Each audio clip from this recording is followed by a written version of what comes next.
Okay, welcome back, everyone. I hope everybody had a really good lunch and is energized for the afternoon session. I'm going to go until about 3:20 p.m. In the first part of this, and we'll take a 10-minute break there, and then we'll start in again about 3:30, and we'll go until 5, and then we'll come to our dinner break. So let's pick up where we left off. I was talking about brain structure and human behavior and how these two things are completely interrelated.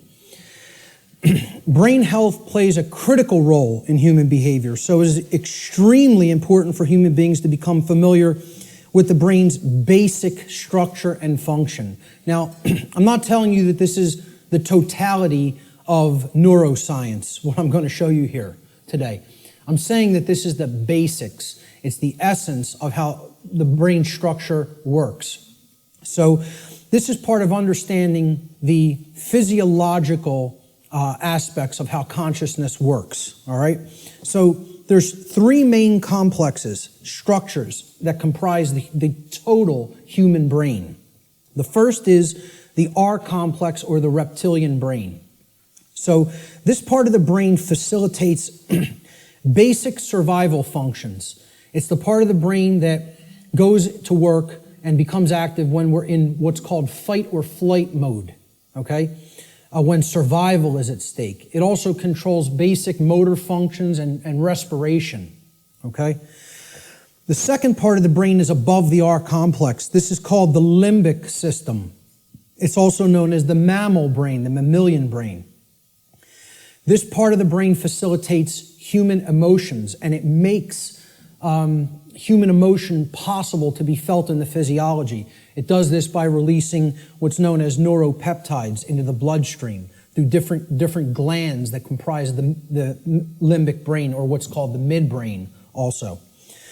So the final part of the brain, the highest structure structurally, and the newest part of the brain evolutionarily, it's called the neocortex. Now really what this part of the brain is really called is the telencephalon. That's what we traditionally think of as the gray matter of the brain, okay, with the hemispheres, okay? The neocortex is where all of the actual electrochemical activity that comprises our human modes of thought takes place, and that's in the outer shell of the telencephalon, which is known as the neocortex. So this part of the brain actually facilitates all human functions of thought, what we consider the things in thought that make us a human being and separate us from the animal kingdom. Higher thought functions, logic, intuition, creativity, okay? So we'll break down these parts of the brain and give you some visual understanding of them. So down here,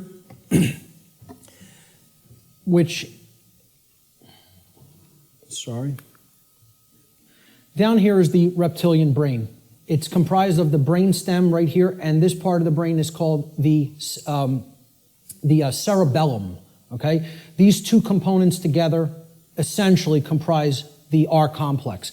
So again, the R complex is the lowest consciousness part of the brain. We don't do any thinking with this part of the brain. It's the reactive part of the brain.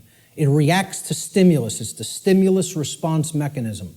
Now, up here in this middle part of the brain, these are all the different glands like the hypothalamus, the thalamus, the pituitary and pineal glands, etc., that comprise the midbrain or the limbic system. All human emotions are facilitated, are made possible by this part of the brain, okay? So this part of the brain, if it wasn't working properly, you would not be able to experience a normal range of human emotions. This is part of what psychopathy is. Psychopaths, this part of the brain is not functioning properly, whether it be from a birth disorder or whether it be from conditions over one's life that if someone has stayed in chronically has numbed out this part of the brain and it is not functioning properly anymore, so the person's not actually experiencing a normal range of emotions. This part of the brain, which again is the telencephalon, this gray matter part with all of the grooves, etc., that's the neocortex. The neocortex is the outer casing, basically, of the telencephalon, the higher brain. It's the human brain, okay? Neo means new, so it's the newest part of the brain structure as far as evolutionary development of the human being goes. So this part of the brain facilitates all higher order thinking. Now, what you have to understand about the telencephalon, or the hemispheres of the brain, is that they're first of all bilaterally symmetrical, and they generally control different functions of thought. Now, I'm not telling you it's 100%. Neuroscience is more complicated than that, okay? But in general, the left hemisphere of the brain is what governs logic, analytical thought, and scientific and mathematical thinking, and also linear thought processes, okay? Physical world tasks and details, being able to break things down and analyze them, all right?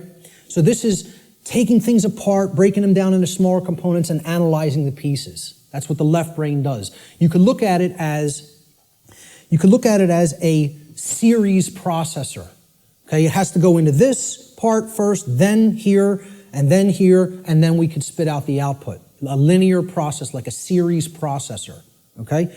The right side of the brain, the right hemisphere, governs or generally facilitates and makes possible human creativity, our emotional makeup, okay, all the emotional dynamics of the human being, holistic thought, being able to see the big picture thinking, pattern recognition, and then things like compassion, nurturing, care, okay?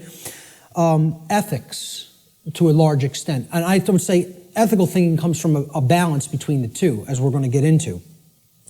Now, if this left part of the brain here becomes chronically dominant, the masculine part of the brain, and again, I'm putting these symbols here.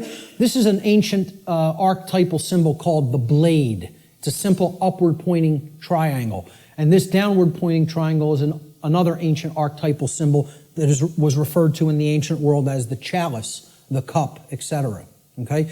And this was a rudimentary phallic symbol, and this was a rudimentary womb symbol, representing the male and the female, or the masculine and feminine, more accurately, components of the consciousness. The idea is to keep a balance between these two. When we have a balance between the two, that's when we're operating on all cylinders, so to speak. That's when real consciousness and pattern recognition is developed. And that's when real morality and ethical considerations are also created within the personality, within the being. If this part of the brain is chronically dominant, the left part of the brain, okay, what happens is the right side of the brain is imbalanced. It's not really functioning at a higher level, okay? And the limbic brain will actually suffer that effect, okay? It will also start to shut down. So you will have a lot of left brain patterns going on and a lot of left brain processing going on. But if that's all that's happening and we're not using this part of the brain equally, the R complex of the brain is what essential executive functions are going to be routed to. We're going to be living from the R complex in a kind of stimulus response only mode instead of living from a holistic brain balanced mode, which is when we're in that balanced state, the neocortex, which governs higher order thinking and makes higher order thinking and ethical thinking possible, is what rules the personality. Okay? Now, conversely, if the right side of the brain is chronically dominant, so let's put it this way. The left side of the brain being chronically dominant, you have the controller. That's the master mentality. The right side of the brain being chronically dominant, that's the slave mentality. That's the I won't stand up for myself and I'll just accept everything. The total new ager, in other words. Okay? So this part of the brain, if it's chronically dominant, the opposite happens with the structures of the brain. The R complex will shut down. It will suffer. Okay? It will not work properly, which the R complex is necessary. It makes you stand up for yourself when you're under attack. Again, it's the fight-flight response. In a dangerous situation, you've got to know whether you're going to fight whatever's attacking you or whether you're going to get out of dodge and run away. Okay? That's a survival mechanism that's necessary when there's danger. So when this part of the brain is chronically imbalanced, the R complex gets shut down, people freeze essentially, and they don't stand up for themselves and take action, what's happening is they're being ruled by their emotions. And again, the limbic brain governs all emotions, positive and negative. So that's compassion and that's fear. It's any possible human emotion. The midbrain is what's ultimately facilitating that emotion in the physiology. All right? So if this part of the brain is chronically dominant, the opposite happens. You go into slave think, you shut down, you freeze, you're ruled by the emotions, and you don't stand up for yourself. So, the neocortex of the brain has two hemispheres. The left brain largely facilitates logic and scientific thought, while the right brain hemisphere largely facilitates creativity and compassion. When both hemispheres are in balance, the neocortex acts in its proper role as the executive command center of the whole human brain. And that's when true intelligence is born. Now, true intelligence is a concept that I think more people really have to understand. People have equated intelligence with intellect, especially in the Western society. All right? Intellect is not intelligence. Let me say that again.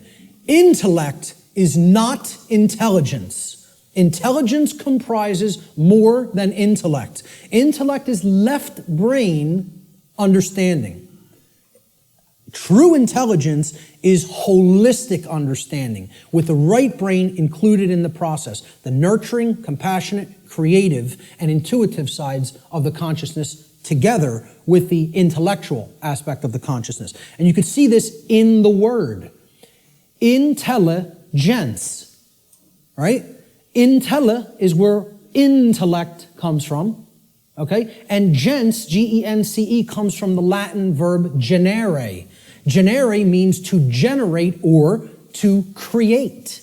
So it's the creative aspect of the personality or the right brain. So intellect plus creativity, logical thinking plus nurturing and compassion. That's real intelligence, holistic intelligence. And most people in our society are not in holistic intelligence. They're in one form of brain imbalance or the other. So let's look at how this manifests. If a human brain's left brain hemisphere becomes chronically dominant, the R complex will take over executive function of the brain, and the person will become ruled by selfishness and base desires. And they will develop a personality that is based in domination and control. Conversely, if a human being's right brain hemisphere becomes chronically dominant, the limbic system will take over executive function of the whole brain, and the person will become ruled by their own emotions and develop a personality that is based in submissiveness and naivete. Okay? The slave think mentality. The schism of the individual. Okay? Now this is critical, because this is not only a schism within the individual consciousness, it's a schism of worldview, of the way we view ourselves in the world and the way we view our relationship to others in the world. So I call this the mental schism. And it highlights basically what will happen, what kinds of thinking will manifest when certain types of brain imbalance are present. So when we're in this schism, and again, most of humanity is, if we're overly intellectualizing everything and we're too much in the masculine hemisphere of the brain, okay, we're not using the right or intuitive capacities of the brain, the right brain hemisphere. What this can lead to in the world is, again, rigid skepticism. Now, what did we say about that? It's not conducive to learning. People aren't really going to learn when they're rigidly skeptical. This is a hallmark of scientism.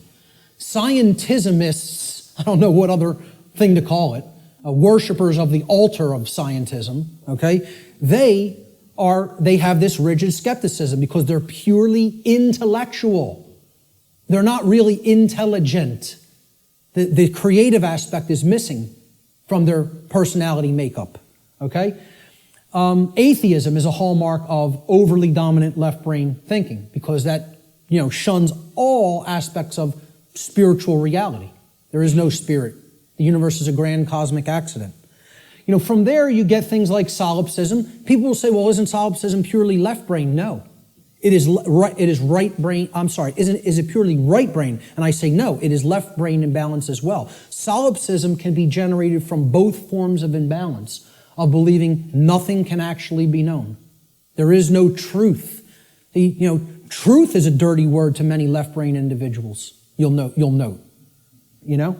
So solipsism plays into left brain imbalance as well. All of these states here inevitably lead to these things down here. Moral relativism comes next. The idea that there's no such thing as the difference between right and wrong, that we just get to make those things up. They don't exist inherently in nature, We just can decide on what's right and what's wrong for ourselves and make it up, randomly. So very, very dangerous ideology, which we're going to be talking about a lot. Social Darwinism inevitably comes after that, all right? This is the idea that a certain class of society can get to direct how the lives of everybody else will go because they're the intelligentsia, so-called, okay? We're the intellectual people, really is what it is, the over-intellectualizing. And we'll direct society because we're the fittest. Like Darwinism postulates the survival of the fittest, well, social Darwinism postulates the survival of the most socially ruthless. And many people believe that's the natural order. They believe that's the natural order, and nothing could be farther from the truth. What that is it's the psychopathic chaos. It has nothing to do with nature, and it has nothing to do with order. It's the exact opposite. So this state, and these are hallmarks of dark occultism as well. Okay? I think I should know a thing or two about it, as I was a priest in it for almost 10 years. I might know a couple of things about Satanism. Okay? So moral relativism is one of the big tenets of Satanism. It's actually one of the pillars of Satanism. Social Darwinism is highly praised and valued in Satanism. And eugenics. Okay? Because if people don't understand what eugenics is basically people, who have gone so deep into this form of left brain imbalance that they believe they're God and they can get to decide who lives and who dies. That's really what it is. We will control who breeds and who does not get to breed, who gets to live and who does not get to live. All right? That's essentially eugenics in a nutshell. And again, these are all authoritarianism, forms of authoritarianism. Okay? And it's the idea that man is the author. Man is the creator. Man is the God. Man will make the law. Man will decide who, life and death at any given moment. We will decide what's right and wrong, etc. That's essentially what all of these forms of thought are. Extreme left-brained imbalance. And I was there. I was in this state in my life. I was in it for years. For years. All right? Let's look at the other form of imbalance. If the right side of the brain is chronically dominant, this leads to, similar kind of imbalance, but in the exact opposite form. The brain is still completely imbalanced, therefore the person's not in a high state of consciousness. They're completely unconscious to what's really going on within them and around them. But the manifestation is generally the opposite of the left brain forms of imbalance. So if you're in real right brain imbalanced state of consciousness, this will lead to naivete, believing anything you're told, accepting things from quote unquote official channels and official sources without actually checking into them for yourself. Blind belief. You'll believe the next religion that comes along. We just have to tell them what they want to hear, and I'll believe that. So, New Agers are basically in this category: naivete and blind belief. People who trust government, of course, are in that category because, again, it's about creating the masters and the slaves. That's what brain imbalance is for, and that's why the controllers want to propagate this imbalance and keep it in place. Again, religious extremism, that's hallmarks of right brain belief, right brain imbalance. Solipsism, no such thing as truth, all from right brain imbalance as well. Feelings of unworthiness, self-loathing, accepting orders from other people, being an order follower. We're going to have a whole section on order followers later and how this is the exact opposite of anything virtuous. For people that believe order following is some kind of a virtue, I don't know what to tell you, but it's the thing that leads to all evil in the world. is accepting somebody's orders and not actually gauging for yourself whether the activity, the behavior is moral or not. Okay? And it creates a willing slave. This form of imbalance is ultimately generating a willing slave, whereas this form of imbalance is ultimately generating a psychopathic master.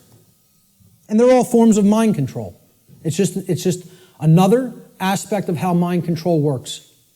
The propagators of mind control are just doing this to keep that imbalance present in one form or another. They don't even care which it is. As long as they have some that are imbalanced toward one direction and some imbalanced toward the other direction, that's how the dynamic plays off against itself. And you have a world that is continued to be kept under lockdown. So let's look at the worldview schism that goes hand in hand with the brain schism or the mental schism. And again, worldview is exactly what it says. How do you view the world? How do you view yourself in it? How do you view others in it? Well, when there's chronic left brain dominance, the worldview that emerges is one of randomness. And again, this is a hallmark of scientism. The world is this grand cosmic accident. All right? The whole universe is a grand accident. There's no purpose. Right? There's no creator. Everything just magically manifested on its own for no reason from a single singularity, a single point in space-time for no reason. You give me that one, and I'll tell you everything else that happened after that. But you got to give me that one, and I have some bridges to sell you, So, there's no underlying intelligence in nature. Nature is dead. That's what this worldview is about. Nature is dead. It's a dead thing. It's a mechanized machine that is there for no reason. Okay? There's no such thing as the spirit at all. No such thing as spiritual dimension. No such thing as natural law, certainly. Because for one to accept natural law, well, where does it come from? I ask people whether they accept that natural law exists or that, there's actual objective truth and morality, and 2/3 of people don't accept it. They don't believe that it exists. They don't think there is objective reality and objective truth and objective morality. They think it's all relative and we get to make it up. I've actually done a psychological, small psychological profiling or study, just asking people this question at random and collecting results and analyzing them. We're at about 2/3 of people who are moral relativists and believe that truth is relative also, that it's not objective. Okay? Now, you ask the same people, do you believe in karma? 88, almost 90% of people believe karma is real and it exists. So I'm like, I can't believe this. You're going to tell me that there's no such thing as a real difference between right and wrong. They're constructs in the human mind is what they think. Right? And simultaneously holding in their mind the idea that karma exists. Well, I asked them the question, what put karma in place then? You believe it exists. What force created it? What made it? What put it in place? And they have no answer for that. They intuitively believe karma exists, but can't answer where did it come from. Because that would involve a creator. And somebody in left brain imbalance can't acknowledge that. So, to a left brain imbalanced person, there's no such thing as spiritual or natural law. It doesn't exist. As a matter of fact, all of existence has no purpose other than to continue its existence. See, survival is the highest aspiration to a left brain imbalanced individual. Right and wrong have no bearing. There's no point in even discussing it. Okay? Because right's what's right for me if I'm super left brain imbalanced. Wrong is whatever affects me negatively. Okay? It doesn't matter what's actually moral. Okay? It's all subjective to a left brain imbalanced individual. And to them, nothing has any purpose. Since it's all a grand cosmic accident, how could there be a purpose for existence? Without a creator, who's going to create the purpose for it? So it has no purpose other than to continue surviving. And again, that's right there is proof they're in the R complex, they're in the base brain. Survival is the highest goal. Survival is the only aspiration. Now, in Satanism, it's about as left brain imbalanced as it gets, folks. You know what their number one law is? Survival. Survival is the highest law. Okay, and we hear about this in Darwinism too. The ultimate purpose of the being is to continue to survive. And I would highly debate that. I would highly disagree with that. There are laws higher than survival. Okay? But in Satanism, they simply refer to it as self-preservation. And that means preservation of systems of belief as well. Systems that are serving the self, the egoic self. They must continue to survive. Self-preservation as the highest law. That's the number one tenet of Satanism. And it doesn't matter who you need to step on to do it. Who you need to step on to get one up on somebody else. This is extreme left brain imbalance worldview. All of these characteristics in the randomness worldview are hallmarks of scientism, atheism, totalitarianism, and dark occultism. You could add to that list. You know, whether you refer to it as Satanism, dark Luciferianism, it doesn't make a difference. It's the hallmarks of the dark occult. On the other side, on the right brain imbalanced side of the worldview, there's another worldview called determinism. Okay, determinism is based in right brain imbalance and is defined by, in general, helplessness, religiosity, and the dismissal of free will. This worldview will eventually lead to a society of blind order followers and willing slaves who accept their conditions as their lot in life. So, hallmarks of deterministic worldview. God controls every event in creation. Nothing happens at random. There is no free will. So you can never throw anything a curveball through free will. Every event is preordained. Okay? And religionists believe in this. See, I like to say, my presentation is going to piss everybody off. And that's what it should do. Because if you're in one of these forms of belief systems, it represents one form of imbalance or another. So people who believe in government and science are in that left brain imbalance. They're going to get pissed off that I'm talking about that form of imbalance. And then the people who are in religion and the New Age movement, they're in that right form of imbalance, so they're going to get pissed off at that. Good. Let them all be pissed off. The truth will piss you off, and then it will set you free if you accept it. So, all occurrences are preordained. Free will is an illusion. No, you know who just said this in his latest book? Stephen Hawking, who you would think is the most left-brain person that you could think, worships at the altar of scientism, believes the universe is a grand accident, okay, and a mechanized machine, okay? It's like this comes full circle. It feeds off of each other like a feedback loop, these forms of imbalance. He went so far through left brain imbalance, he's so in the left brain, that he actually developed the hallmark of right brain imbalance, which is that there's no such thing as free will. No such thing. Since it's all a mechanized machine and there's no consciousness, there can actually be no choice. We are actually robots controlled by matter. Hawking believes this. He actually wrote this in his book. He said free will is as dead as God.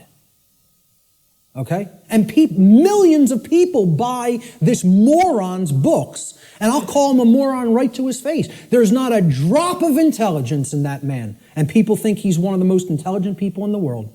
You might be one of the most overly intellectual people in the world, but you have no wisdom at all. Zero, if that's how you think. And again, put him in front of me and I'll tell it to him to his face. Okay? Because these people actually believe he's smart. That person isn't smart. He's dumb. He's intellectual, but that doesn't make you intelligent. Okay? He has no part of the big picture. None. Just because you can theorize something and visualize it and calculate it mathematically does not make you an intelligent person. That means you're great at using the intellect. You're great at mathematics. You're great at linear and logical thinking. That does not make you wise. All right? So, to continue with the right-brained imbalanced worldview, since God controls everything in creation, nothing is possible to change. Human beings are powerless to create change. Everything is being made to be this way by God. This is what religionists and right-brain imbalanced people think. So, therefore, why take any action? Action is ultimately meaningless. A big hallmark of the New Age community, because it's a religion. The Course in Miracles. Oh, we just need to accept everything the way that it is, right, folks? Doesn't make a difference if evil is running amok in our midst. No, accept it all. Don't try to change a damn thing. Take no action, just observe. And see how far deeper that gets you into bondage. Because that's the best way to get real deeper into chains. Okay? So these are all hallmarks of religious extremism and what I call simply slave think. Because that's what it is. Let's not euphemize anything. Let's call them what it really is. This is master think, that's slave think. And if you want a world that continues to propagate slavery, you'll stay in one of those forms of brain imbalance. And this right brain imbalance, in addition to religious extremism and slave think, is the hallmark of the New Age movement and their followers, their religious followers. Now, there's a balance that is struck between these, okay? And that's what everything really is ultimately about, creating a balance. Because there are components to these two worldviews that if they come together, it shows us what the truth is. And here it is right in the middle here. There is a deterministic component to reality. And there is a random component to reality, existing in cooperation with each other, in conjunction with each other. The deterministic component is what I'm talking about here today and referring to under the banner of natural law. That is determined. It is law. It is set. You're not changing it. It works that way flawlessly 100% of the time. That's determined. Natural law is determined. Okay? It's the deterministic component to reality. Then there is a randomness component to reality that works continuously in conjunction with natural law. And this is a little thing called free will. Our ability to choose our behaviors, to do certain things and to not choose to do certain things. And we have it. Every individual has it, no matter what position, no matter what situation they're in. I don't care what institution you're in. I don't care who you've listened to up to this point. I don't care what background you come from. I don't care what economic class you come from. Every single solitary being that is capable of thinking at all is gifted with free will. You have free will to choose your behaviors, and so does every other human being. Everyone. Okay? It's a gift of creation itself. Okay, we can choose what we will do and not do. Nobody can actually make anybody do something like a robot. Oh, believe me, there's people who are trying, like Art talked about, Jose Delgado, was searching for means to electronically, directly control through chip implants and stimulus through chip implants in the brain, human behavior, like a robot, to put a technology into the brain to control the behavior of the individual. And that went on right here. This is where that took place, folks, right on Yale's campus, okay? Read some of his stuff. You want to be disturbed? You think what I'm telling you is somewhat disturbing. Read some of Delgado's material. He was telling people, we're going to show you that free will doesn't exist. We're going to show you there's no such thing as rights, that we make up what rights are. The ruling class makes up what a right and a wrong is. We tell you what it is, and you have no choice. And he was telling you, we're going to show you you have no rights, that you're our slaves. Yeah, read some of his material. And an excellent book, Art recommended too, Jim Keith, Mass Control, The Engineering of Human Consciousness. If you haven't read that book, get it and read it. And that's just an introduction. And many people think he was murdered over it. So truth lies in the middle of these worldviews. There's a deterministic component called natural law. There's a random component called free will, our ability to choose our behavior freely. So let's look at this debate that's been going on since time immemorial of human nature versus human nurture. And again, I'm getting ready to piss everybody off, okay? This debate's been going on forever. Which is it? What's human nature really look like? What's its essence? Is it angelic or demonic? Okay? I would say it's neither. It's neither one of these things. It's not both. It's neither. So nobody wins here, who falls on one side or the other. And it's a very difficult thing for people to accept as well. Because when we ask the question, what is the nature of a human being? It's a very similar question to asking, what is the nature of this computer up on this platform? What is the nature of that projector? What is the nature of those cameras? Well, can I actually say what the nature of these things is? It's a computer. Its nature is to compute information. What is the nature of that projector? Is it good? Is it bad? Is it angelic? Is it demonic? Is that projector demonic? No. Its nature is that it projects imagery. What is the nature of these cameras? They capture imagery. That's all. So what's the nature of a human being? The nature of a human being is that it takes in information, it processes it, and then it outputs it through behavior. And as we're going to see, that's very much like a computer.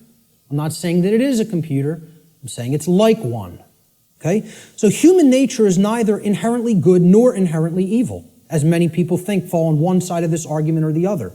Instead, we should consider the operating conditions or the environment in which human beings exist, which influences behavior to a great extent, thus creating the current human condition. That's why it's called the human condition. It's not called, the situation we're in is called the human condition. It's not called the human nature, okay? It's called the human condition. There's a reason it's called a condition. For any condition to be in place, well, hey, what condition is my computer in right now? What condition is my projector in? What position is Richard's cameras in? They're in operating conditions. They're doing what they're supposed to be doing because they've been kept up in good condition. Okay, in the example of my computer, it has a working operating system without malware on it. Okay, it has software that does the job, that does what I'm asking it to do properly without bugs. Okay, those are the conditions. The operating conditions will determine how does it perform. What kind of output can it put out into the world? All right? So, again, what I'm saying here is that human beings are like computers. Not that they are computers. Let me just state that emphatically. We're not computers. We're like computers. Okay? We are programmable. That's the nature of a human being. How many people have ever heard anybody say that the nature of a human being is that a human being is programmable? To my knowledge, I'm the only person or researcher that is calling that human nature. Our nature is that we can be programmed. And there's another thing, that's another thing people don't want to hear. They don't want to hear this because they liken it to a mechanized machine. And I'm not saying, again, to emphasize, I'm not saying we are computers. I'm saying we're like them in the ways that we can be programmed. So what gets put into a person through the environment, which is called the culture, all right, and becomes their programming, determines what they will output onto the screen, which is called human life. And that will create the human condition in the aggregate as more and more people operate that way. All right, so let's look at how this works. Human beings are programmable much like computers. Like a computer, if a human being has a bad file system format, that's the first thing you do when you're going to get ready to use a computer. You have to format the drive. How many people here are somewhat techie? Not many. Okay, about a quarter to a third. All right, so some people will know what I'm talking about here. For the others, excuse the jargon for a moment. All right, I'll explain what it is. A file system format is you got to format the hard drive so you can prepare it for a specific operating system, which is basically the task controllers. It's going to control what happens on the computer, how programs get launched, how memory is used, etc. in a nutshell. All right, I do this for a living, so I know all the technical stuff. So I'll try to keep it simple. So if the human being has a bad file system format, right? This is akin to the operating conditions during a child's formative years, the first 6 years of their life, essentially. Now, think about it. We call this their formative years. Their formative years. like a format on a hard drive, because this is what puts the file system into the human being, that prepares it for its operating system. Okay? So, largely, what programs the child at this stage is the parents, and what they will see in their immediate environment and home and during their very early years in, quote, schooling. All right? Now, if, like a computer, if a human being also has a bad operating system. Now, this is like Mac OS, Windows, Linux, etc. Android, iOS. These are operating systems. Again, they are basically providing a platform that other programs will run in, and they're providing a graphical user interface. This is your culture. The operating system is the culture in which the programs run. Okay? So, let's say if you have a bad operating system, meaning you're already surrounded in a bad environment, in a bad culture, right? That's also going to negatively impact the output. And then they have bad software programs. Now, these are the programs that you run. Now, if I didn't have a good presentation piece of software, my presentation might come out sloppy. It might crash in the middle of it. It might not display the graphics or the text properly. Okay? So you got to make sure you're working with good, reliable software as well. Now, what the software is the belief systems, what the person has taken into the mind and is processed and made part of themselves. And now, if all of those things are bad, we have three bad components. The format is bad, the file system format, which is the formative years of the child. Okay? The culture is bad, meaning they're already growing up in a bad culture or in a culture that condones moral relativism, etc., and doesn't understand natural law. And the software programs that have been input into the child are bad, meaning their belief systems, okay? What do you think the output of that, quote, computer is going to be like? Is it going to be good? Is it going to be chaotic? If I screw up my system's hard drive format, if I put an operating system that is like at alpha state and it's not ready for prime time, because the development's not finished, it's half-baked, okay? And then I load crappy software that's full of bugs, and the developers didn't really care about programming them correctly. Do you think that computer's going to operate properly and give me the output on the screen I'm looking for, or output on the printout I'm looking for, or output on the internet that I'm looking for? Good luck. If you know a little bit about computers, you're laughing now because it would be ridiculous to assume that it could do that. Well, why do we think that we're going to have that in our environment when all of these things are badly programmed? See, the output onto the screen is also going to be horrible if all those three things, that determine how the system works are also bad. So it will contribute to deteriorating conditions on a mass scale. Like a computer, the behavior of a human being largely depends upon its programming. And its programming is the quality of the information that is being input into it. The quality of the information it's taking in. The quality of the information it's taking in is going to determine the quality of the information it's outputting, like any other computer. So if garbage goes in, surprise, garbage is going to come out. If good information goes in, quality will come out. And the output will be as one wants it to be. It will be able to process and create efficiently, effectively, not chaotically. Here's a very simple diagram. Again, if people understand it, they really get how natural law functions. And again, it's very unpopular.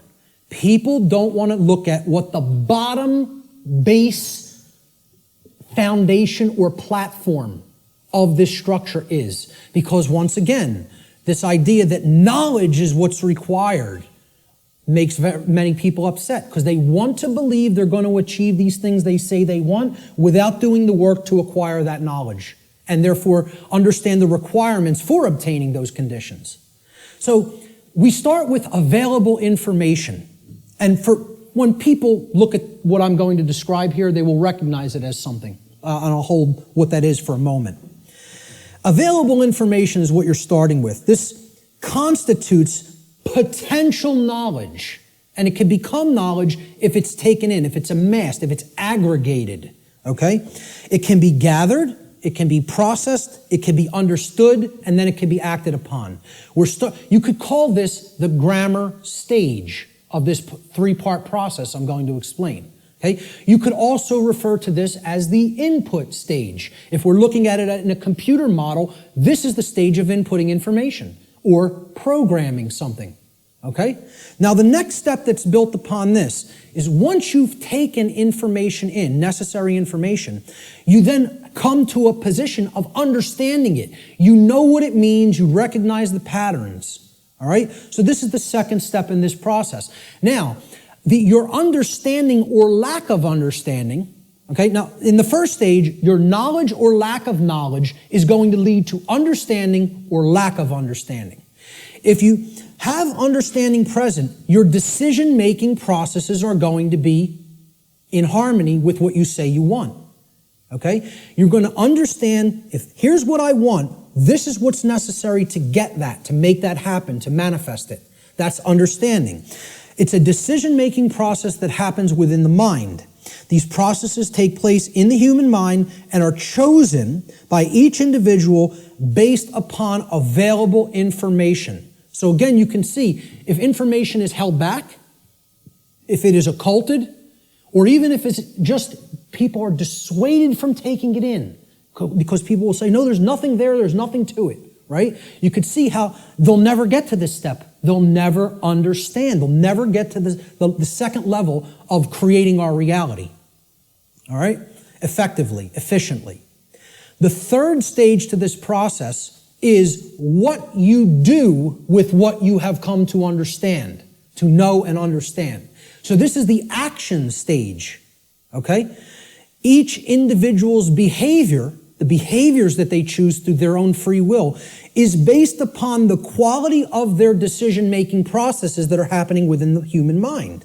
Okay? That process, as we've already seen, is in return based upon the quality of available information. So this is behavior. See, people don't think of wisdom as behavior. They don't think of wisdom as action. They think of it as something that you just know. No, wrong. Wisdom is not knowledge or understanding. Wisdom is action. Let me say this again. Wisdom is action. It is knowledge and understanding that has been applied. Application.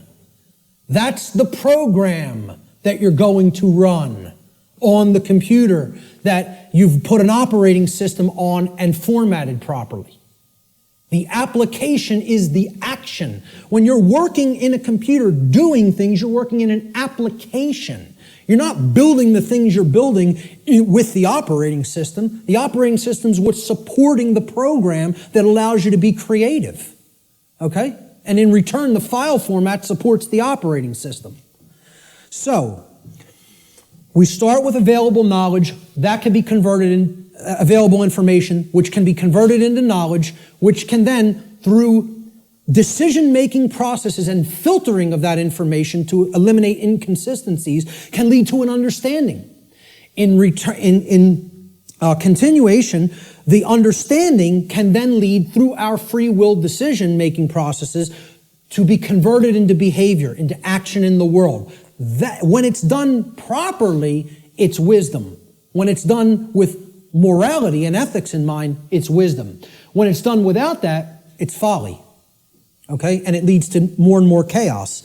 So, based upon these three processes, something is generated. Something is created in the physical manifestation, physically manifested reality, the real world, so to speak. So, the manifested reality is based upon the aggregate behavior. Aggregate behavior. No one person is creating the reality we are experiencing. Okay? It's another fallacy of the New Age movement and thinking. In the aggregate, we are creating our shared reality. All the behaviors put together creates the output on the screen, or the generated result. Is it orderly? Is it chaotic? Well, that's going to be based upon whether someone took in the information, processed it efficiently to come to an understanding, and then acted upon it. The manifested reality is the quality of the condition which manifests in any given society based upon the aggregate quality of human behavior within that society. This is how our reality is actually created. The conditions that we experience as the daily events of our life. It's a simple 3-stage process that leads to a result. And for many people here, you will recognize, if you've looked into this discovery process and this creative process, is known as the trivium. This is what the trivium is. Okay? In the ancient traditions, this is what the trivium was labeled. It was labeled knowledge, understanding, and wisdom. In the later aspects, when they passed out of mystery school tradition hands and went into some other think tank and society hands, the knowledge of the trivium was termed grammar, logic, and rhetoric. Grammar being the knowledge stage of aggregating available information, logic being the understanding stage of making using processes to analyze and filter said information and come to an understanding of it. And then the rhetoric stage was the application, the action, taking action based upon what you've come to understand.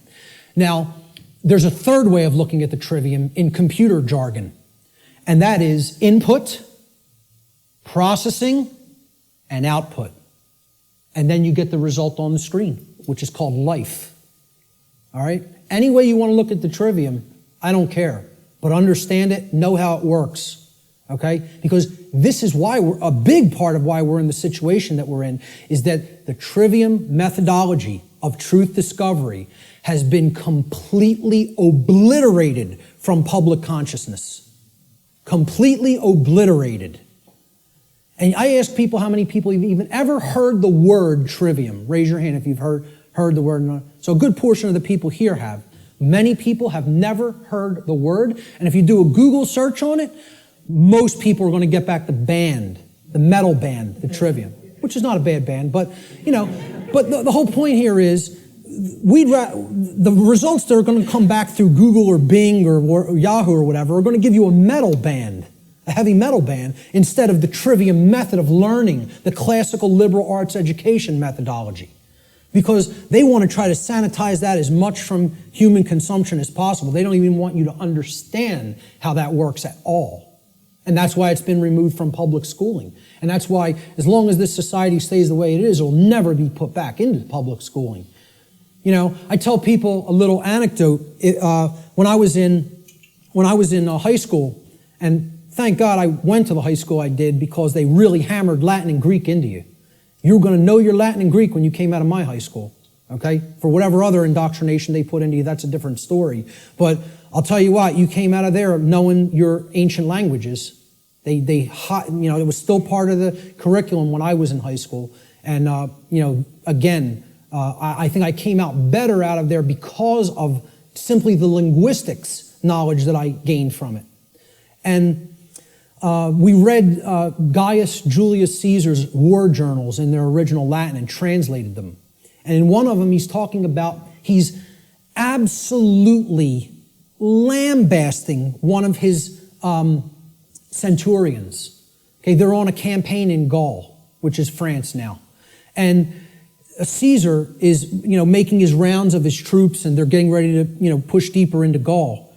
And he finds, when they would have their encampments, they would have a lot of, slaves of the Roman Empire that they would take with them on their campaigns that would do a lot of the lifting of the equipment and the carrying of the equipment for the centurions to do battle in the next battlefield location. And the slaves would have to do all that manual labor.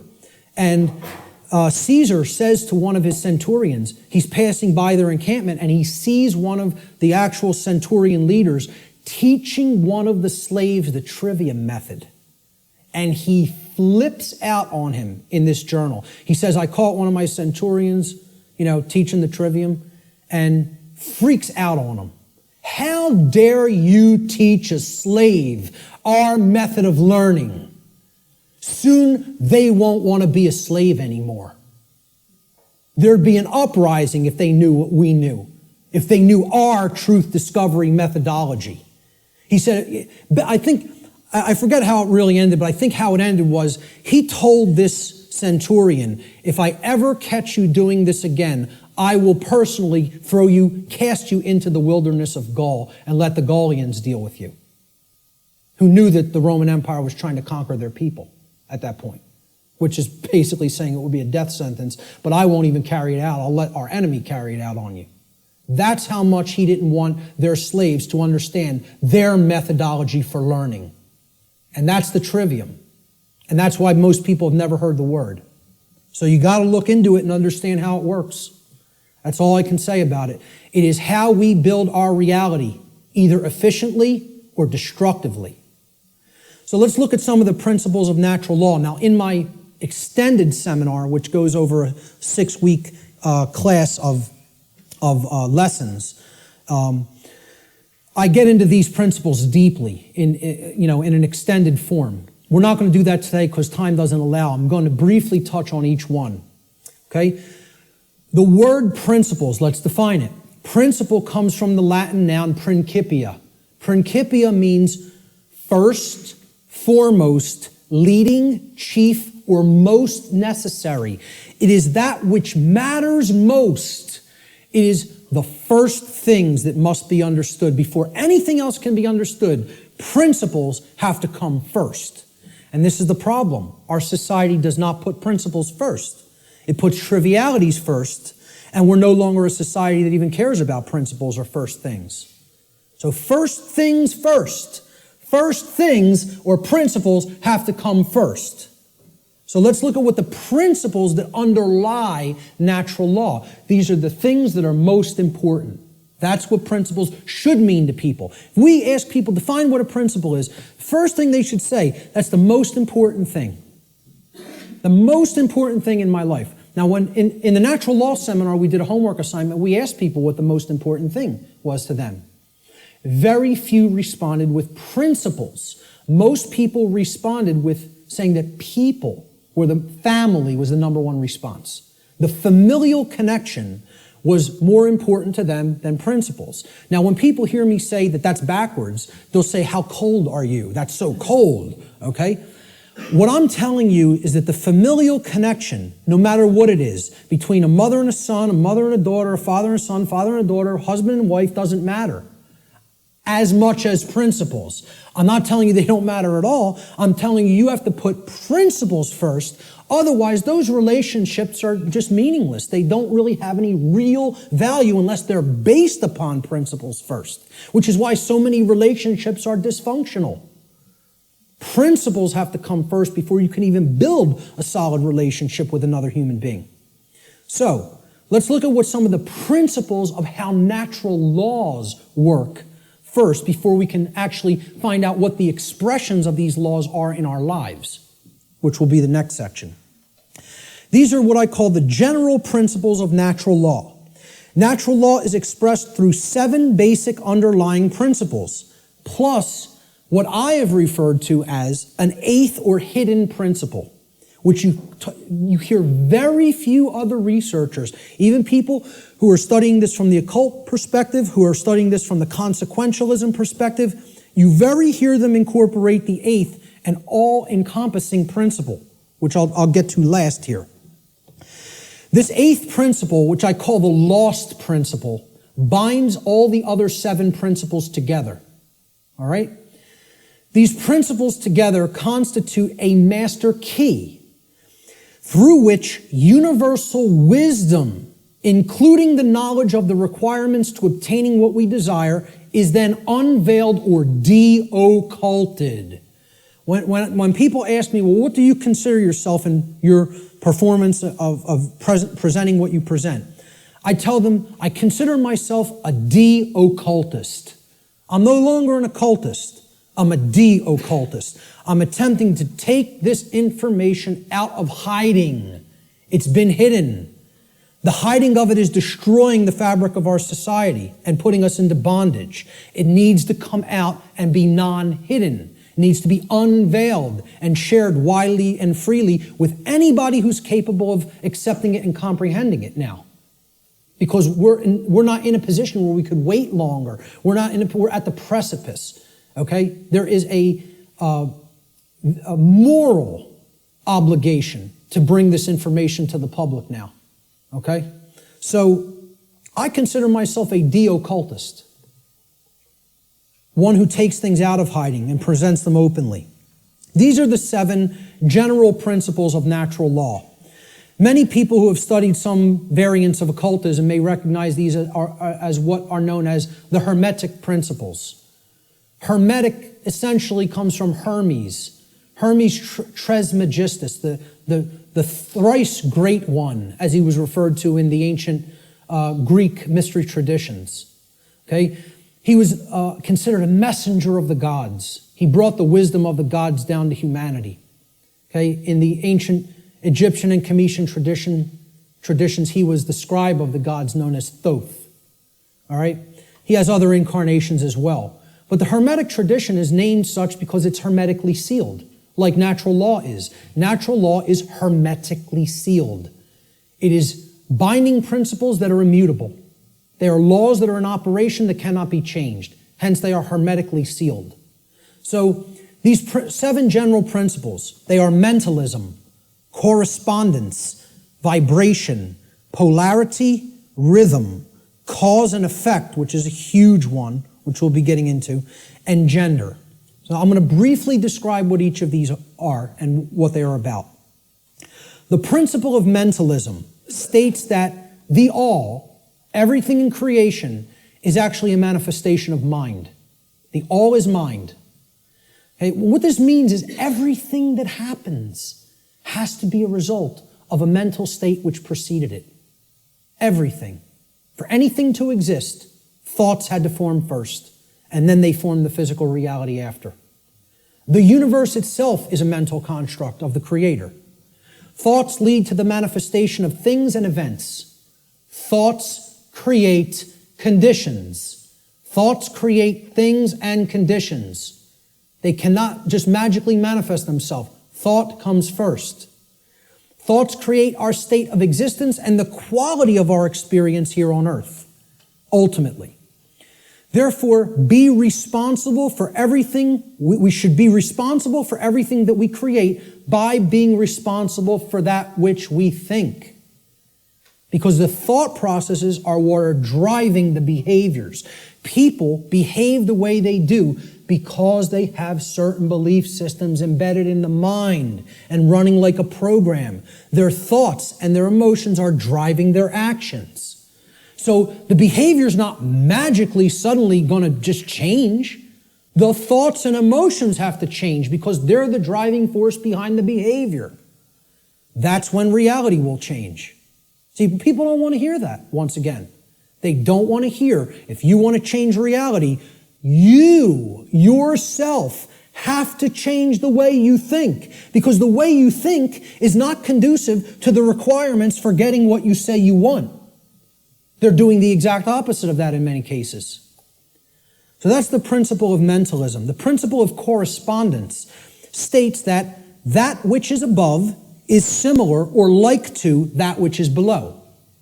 So what this means is that which is below, and that which is below is like to that which is above. It's a mirror, okay? The above is like the below is like the above, all right?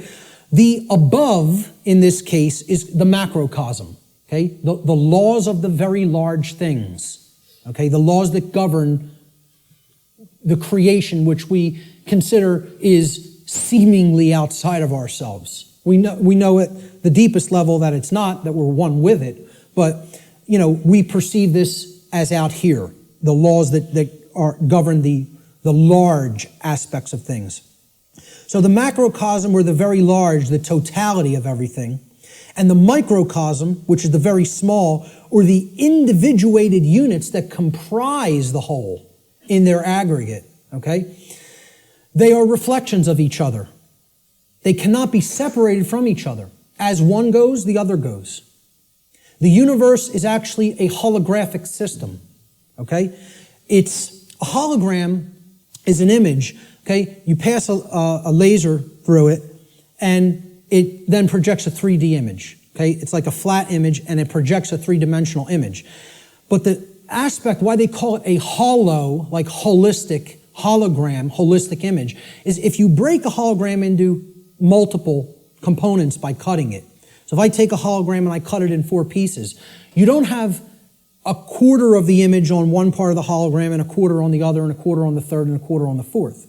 You have 4 whole images that only lose their resolution by a quarter. Okay? So everything is contained in all the smaller parts. Okay? That's like the reality that we're living in. Our universe is a holographic one. So the universe is inside the individual. And the entire universe is like an individual. They're reflections of each other. To know the workings of the individual will help lead us to an understanding of the macrocosmic laws. Similarly, to learn the macrocosmic laws will help us to learn the way that consciousness within the individual functions. These two things cannot be separated from each other. And once again, as I said near the beginning, that's what occulted knowledge is. The knowledge of the occult is how the microcosmic world works, which is the individuated consciousness, and how the macrocosmic world works, which is natural law. So the other part of the principle of correspondence is that our reality is also fractal in nature. Now, if you studied fractals, these are self-similar mathematical generated patterns. Okay? We see this through things like Fibonacci sequence in mathematics, and this is repeated endlessly throughout nature. Okay, so you look at the structure of the atom, and it's similar to the structure of the solar system, which is similar to the structure of the galaxy. They work the same way. They look the same. You pull back enough, you'll keep seeing the same pattern repeat. Everybody ever see the movie that was done in, I think, the 1970s or 80s? It's a short, like 10-minute clip. It's called Powers of 10. Has anybody ever seen this? Yes. A couple people.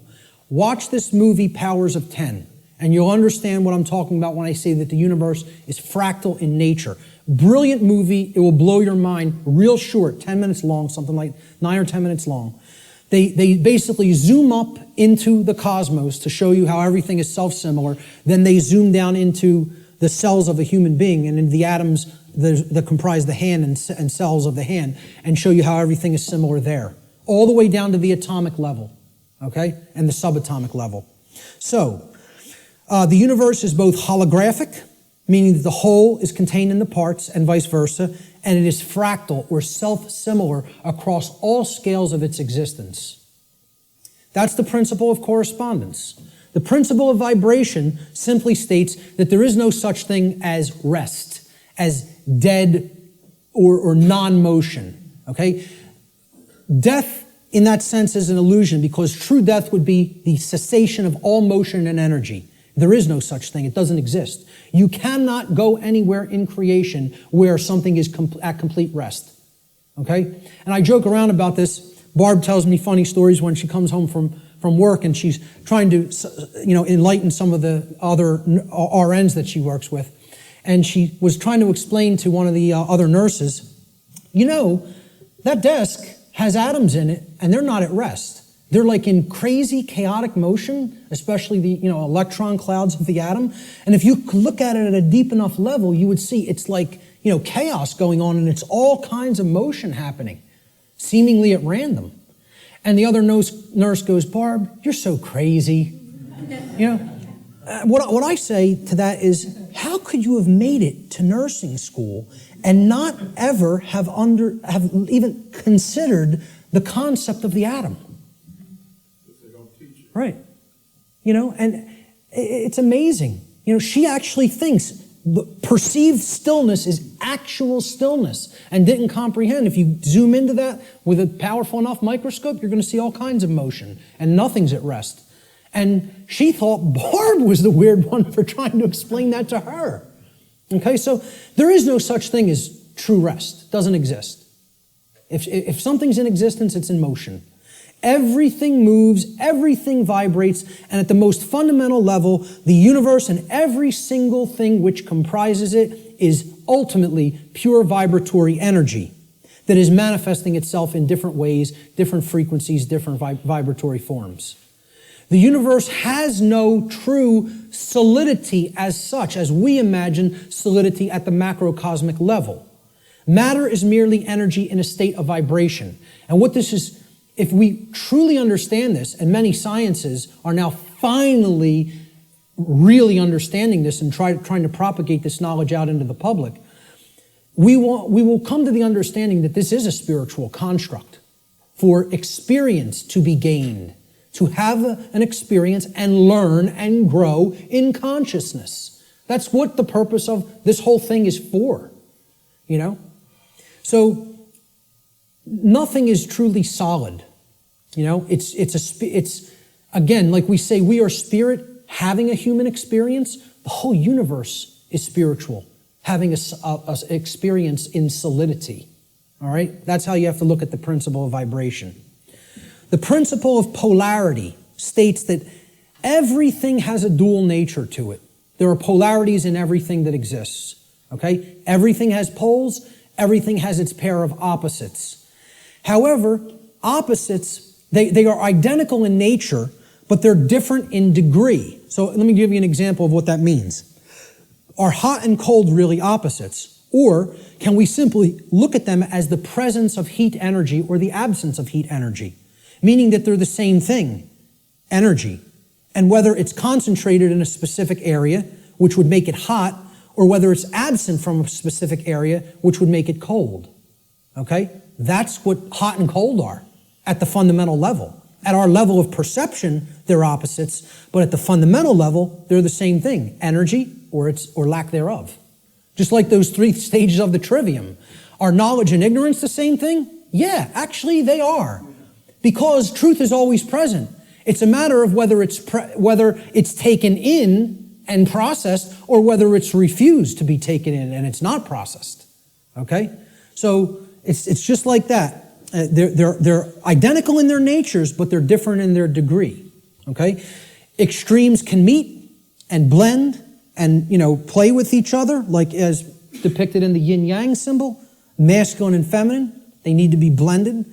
And at some level of reality, everything that is seemingly contradictory may be reconciled. Now again, I stress the term at some level.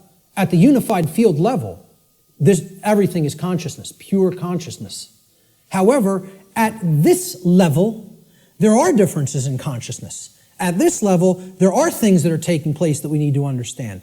At this level, there are things that we need to set right and rectify, because it does matter. It does matter. Okay? So, again, be careful with some of the New Ageisms that get put out there. Yes, can all paradoxes be reconciled? At some level. In this realm, we need to have our feet on the ground in the physical domain. This is the concept in the Hermetic tradition, which is where a lot of this understanding derived from. Out of ancient Egypt, what was known as Kem, the land called Kem, was what the actual Cometians referred to it as. The word Egypt is a bastardization of the capital, the Greek pronunciation of the capital city of Kem, which was Memphis at one point. And that city was referred to as Hygeptos in Greek. And that became Egypt in English. But the original name for Egypt was Kem. That's simply called black or dark in their language. It was the black land. And we get the word alchemy, which means, again, from. Okay? It means from the black land. Al-Kemet, which is where alchemy comes from. And that means out of darkness, this knowledge will come and bring light. Because a lot of these mystery tradition teachings do come from Kem. And also the people who took it from Kem and started to propagate it in other areas were the Greeks in the Greek mystery traditions. And again, there was light sides and dark sides to all these mystery traditions. Okay? There were some who used the knowledge wisely and tried to propagate it and tried to elevate human consciousness, and there were those who wanted to use it selfishly for their own benefit and to control others. So my point was that in the Egyptian mystery tradition, I lost my train of thought there. I'm sorry. I was talking about all paradoxes may be reconciled at some level, and I brought up the mystery traditions. I can't remember why I went into that, so I'll just keep going. Let's look at the principle of rhythm. Everything flows out and in. Everything has its tides. All things rise and fall. Okay, so everything has a rhythm to it or a swing to it. There's tendencies that exist in energy.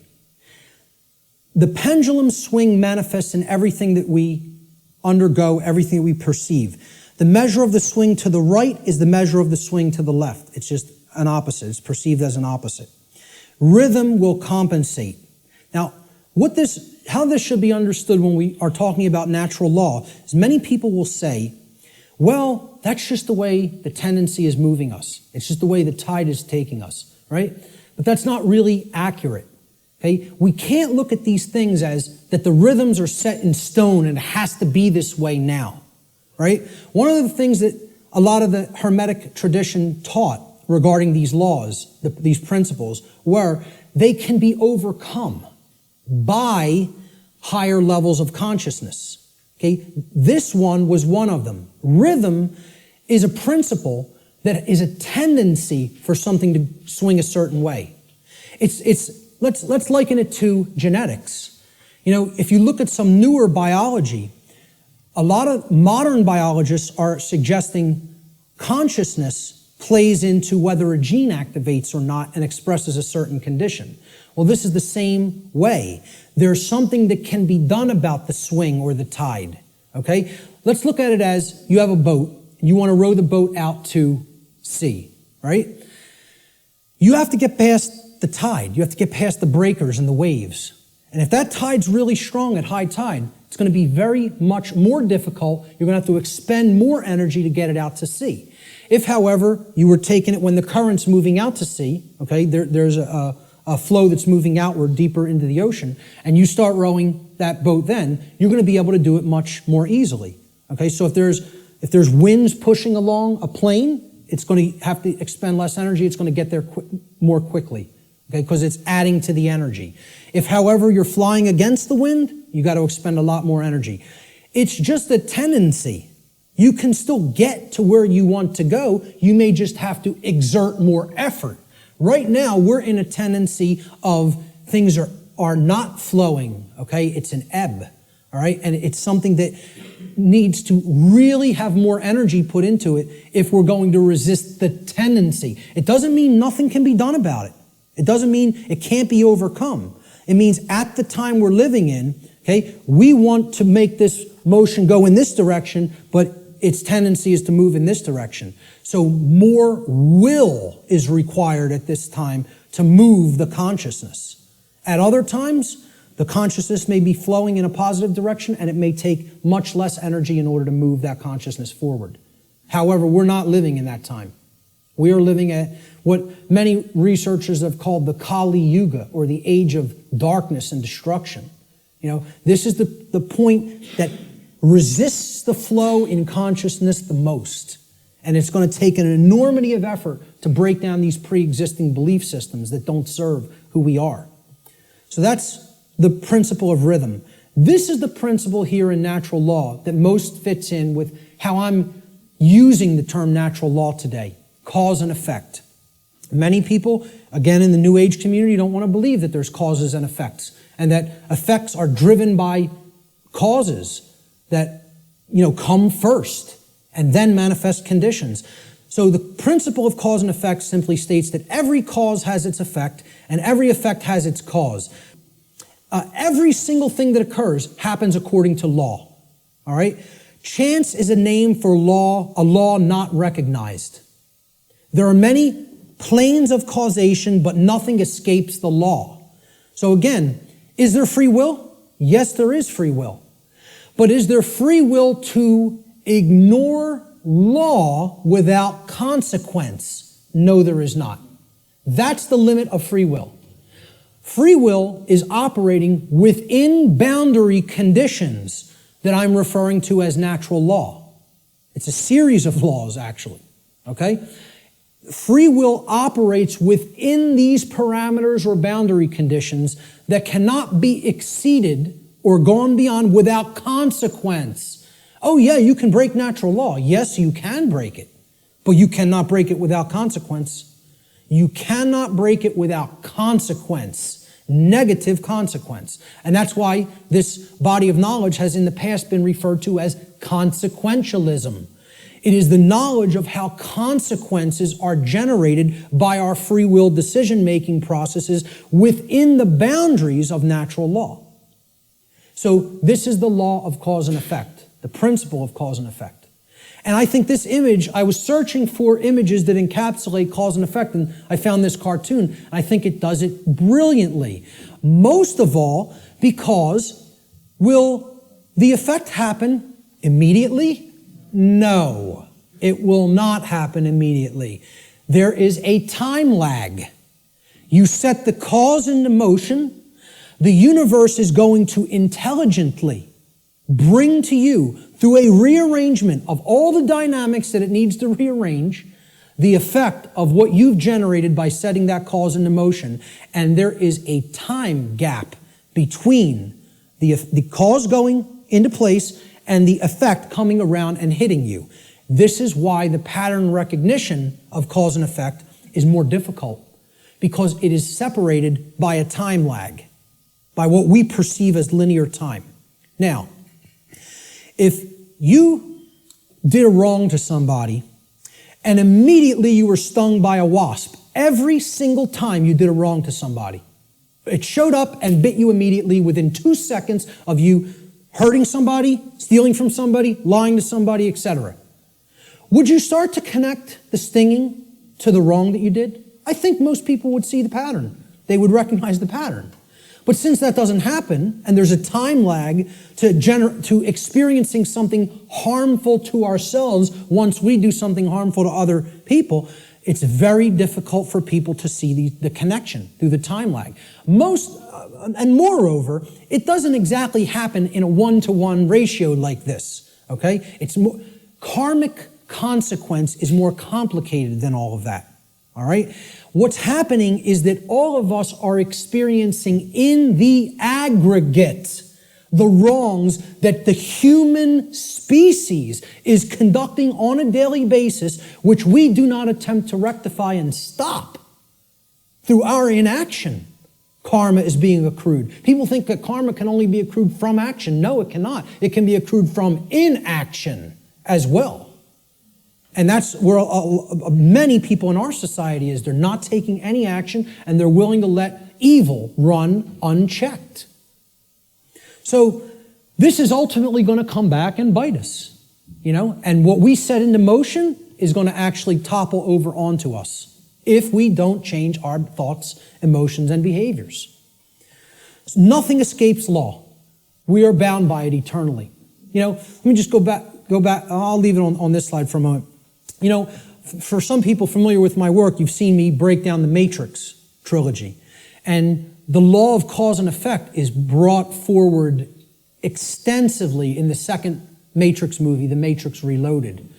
And the scene that encapsulates this the most is the character of the Merovingian, who tells to the heroes who want to be free from the Matrix and its control, okay? You are coming to me without an understanding of why you are in this position. You don't understand the causal factors that have led to the current conditions that are in place. Therefore, you are coming to me with no power to effect change. You are powerless. So why should I help you? You're powerless because you lack knowledge and understanding of what set these events into motion. Why? The question why, he says, why is the only source of real power. Without why, you are powerless. He's talking about cause and effect, and he says it specifically. Causality, he calls the only real truth. And this is the villain. The words of truth come through it's a big technique in Hollywood too. The words of truth are spoken by the villain in the movie or in the series, okay? But if you listen, and there is a twist, a dark twist to what he says. He says free will is like an illusion. No, it is not. That's where the dark occultist is trying to trip up the heroes. There are both free will and natural law. He tries to say free will the Morpheus character says to him, everything starts with choice. And Morpheus is correct. Our choices set that causality into motion before it becomes an effect. And the Merovingian tries to tell him, no, there is no free will. That's where the dark occultist will give you the bulk of truth and then poison it with that one thing he wants to get you to accept. Okay? So the next thing that needs to be understood is the two planes. All right? There's the plane of effects and then there's the plane of causes. No power to affect any change lies on the plane of effects, which is the physical manifested reality. Again, what already is, nothing can be done about. What already is, you cannot change. You cannot change the past. You can change what it is starting now and make sure that it gets changed in the future. But right now, what is the truth, and all you could do is accept that or reject it. You can't change the past. So the physical world that is manifested up to this point happened because of things that occurred in the past. The causes happened in the past. Nothing you can do about that right now. Okay? The plane of effects, or the physical world, is where manifested realities have already occurred, have already taken shape, have already formed, due to their underlying causal factors. The plane of effects constitutes that which has already occurred. As such, no power to effect change lies here, because that which has already occurred cannot unoccur. That which has occurred can't undo itself. It happened, it's already done. It has become that which is, or truth.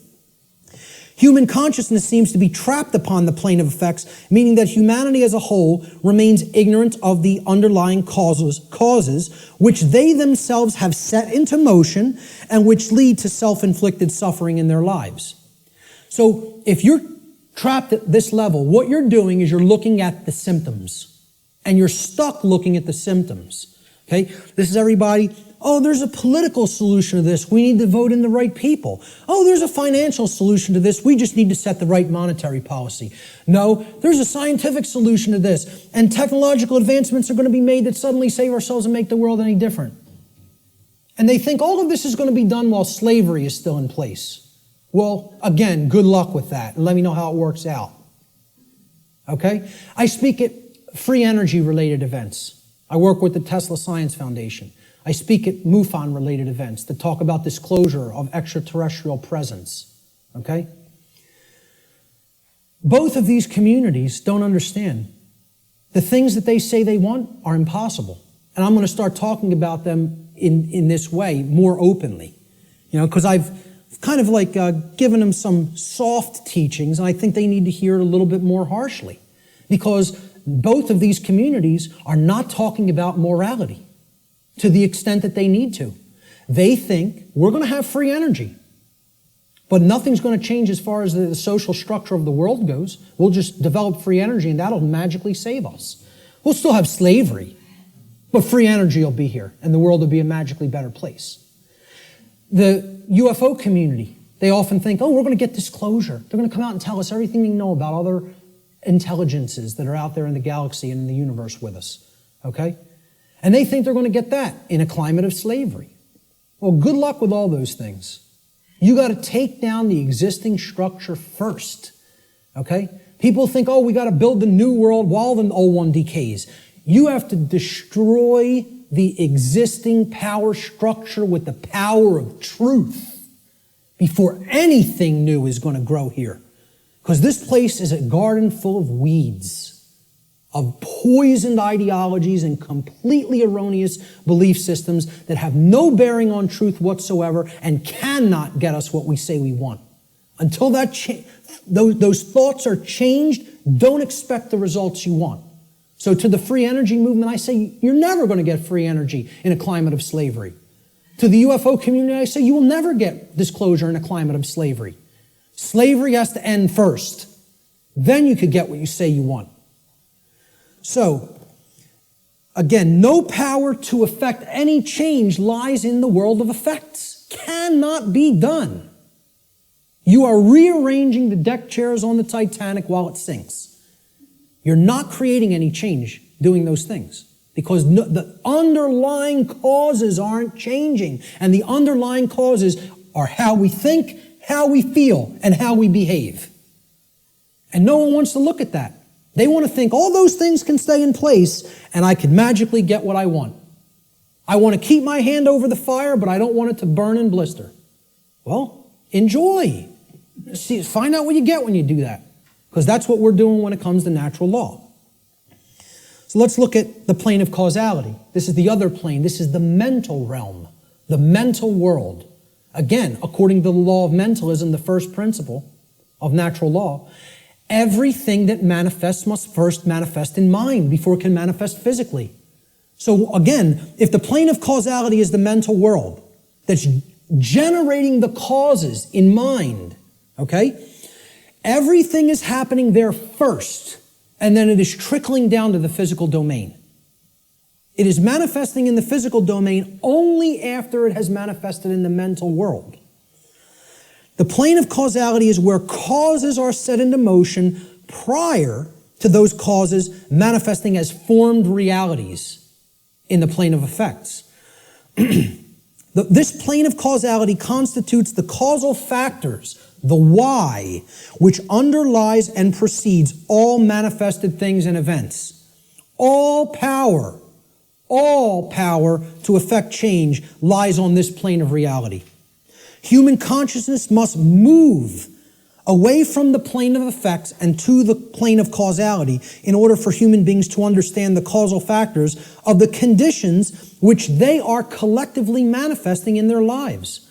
Only then will humanity be able to co-create their shared reality on a conscious level, meaning with an understanding of how natural law operates, rather than on an unconscious level, meaning that we don't understand how natural law operates.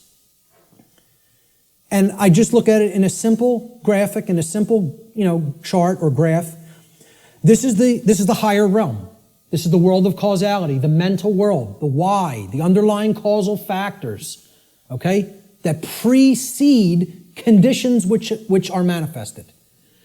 This is where our consciousness has to go, because this is where all power to effect change is at, in the understanding of why that manifested to begin with. So these are the symptoms. This line could be looked at as the diagnosis. You have to make that diagnosis and get to the underlying causal factors that lead to the symptoms. Okay? The plane of effects, on the other hand, meaning the physical world, is the manifested realm. That which has already occurred, that cannot be undone. At least in the present moment. You could start in the present to undo it in the future. But as far as the present moment and all moments in the past go, you're not changing that. That's truth. That's what is. Okay? That's already manifested. You can't change it. No power to effect change lies in continuously analyzing the symptoms. You got to do that long enough that you know where the problem's at. You've made the diagnosis. Now you can get to the causal factors and start going to work changing those causes. Okay? Unfortunately, this plane, the plane of effects, seems to be where human consciousness in the aggregate is trapped. It can't seem to get past there. Even if it recognizes the problem, it wants to keep describing the problem. It wants to keep describing the prison. It doesn't want to look at the causal factors because it's afraid of what the causal factors are. It doesn't want to acknowledge the causal factors lie in how we think, feel, and act, and until those things are changed, the external manifestation cannot change. That takes responsibility. The final principle of the 7 principles of natural law, at least the formalized ones, are gender. Again, I'm going to talk about an 8th lost one. Gender exists in everything. Everything has its masculine and its feminine components or principles. We've already seen that when it comes to the human brain, consciousness, worldview, etc. Gender manifests on all planes of existence. Spiritual, mental, physical, everything. Okay? Very simple concept. What I want to briefly talk about is mental gender. Mental gender is the state of coexistence between the masculine and feminine aspects of the mind. Again, we've already looked at this. We looked at the breakdown of the physiology of the brain, at least of the higher order part of the brain, the neocortex. Our left brain hemisphere largely facilitates the masculine aspects of the mind, or the intellect, logic, analytical thought, linear thought processes, while the right brain hemisphere largely facilitates the feminine aspect, or intuition, meaning creativity, compassion, and holistic thought processes. This next section is what I call the lost principle. This is the 8th principle of natural law, which binds all of the other principles together. Okay? It is what I would call the encapsulating principle. Okay? It's the container inside which all the other principles fit very nicely and neatly. However, it's lost because we're not exercising it. See, we already looked at 1, 2, 3, 4, 5, 6, 7 principles of natural law. And there they are represented by these circles overlapping each other. Okay? Can anybody see an 8th circle anywhere? You got it. Correct. Here's the 8th circle. And this might look familiar. You might have seen this somewhere. Okay? This pattern is called something. Does anybody know what this pattern is called? What is it? Not the flower of life. The seed of life. The seed of life. Okay? Now, what happens from a seed? It grows. It generates something. It creates something. A seed has an outer casing, an outer shell. Okay? That if you're going to get to the inner core of it that contains all of the creative, genetic, generative material, okay, that shell has to be there and intact. You break the shell of the seed, the creative essence of the seed is going to be gone. Okay? Now, what is that principle? Here's what that principle is. It's the 8th, or what I call the lost principle. And it's the thing that has to be present in order for any change to manifest itself. And it is not what most people think of it as. Even when I tell you what this is, I guarantee you there will be an inaccurate connotative meaning for what people think this means. Okay? Here's what the 8th principle is. It is known as the generative principle, or the principle which governs creation, which actually is the causal factor that goes into effect and generates the result that we say that we want. But what's the real term for it? Who can guess what the actual term, what the generative principle of creation actually is? No, it is not action. Okay, now most people will say it's love. I want to distinguish it from the concept of love, even as I'm going to describe love in this presentation a little bit later on. Okay? What is it? Procreation. No? What? Somebody said it. But somebody said something else. No? Who? Care. There it is. Okay? The generative principle is care. Now, this is different than compassion. People say, why don't you use the word compassion? Because that's not what I'm talking about. It is a different concept than compassion, or even what I would describe as love. Care, and I mean care with a capital C, and here I didn't even put it with a capital C. I'm just putting it in all uppercase. All uppercase care. Distinguish this from care with a lowercase c. Okay? This means, what are you giving attention and helping to grow? What are you focusing upon? Because what focus you're focusing upon, that's what's ultimately getting generated, getting created, and growing. And this doesn't mean be ignorant of what's going on in the world and don't look at anything that's negative because you're going to feed that and give power to it. That's not what it means. Okay? That means, you know what you're feeding? In that instance, if you want to do that, you're feeding ignorance. And that's what's going to grow. It's the exact opposite that the New Agers want you to believe that it is. By ignoring the negative, you are ensuring that more of it occurs. You are fueling it by ignorance, ensuring that it grows and takes over. Okay? What care has to be looked at here as is, this is what you're giving your energy to. This is what you're focused upon. This is what you actually care enough about to do, to spend your time on, to put your attention on, to manifest in the world. That's what I'm talking about as care, okay? That's what generates our experience in the aggregate. Most people don't care about what's really happening. Therefore, it is an impossibility for us in the aggregate to change the direction of energy, to change the direction of consciousness, and ultimately to get what we say we want. That's how the real law of attraction works. All right? Here's how it actually operates. The lost principle is the dynamic of care.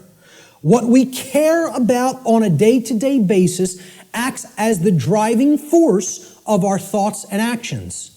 What did I say we need to develop?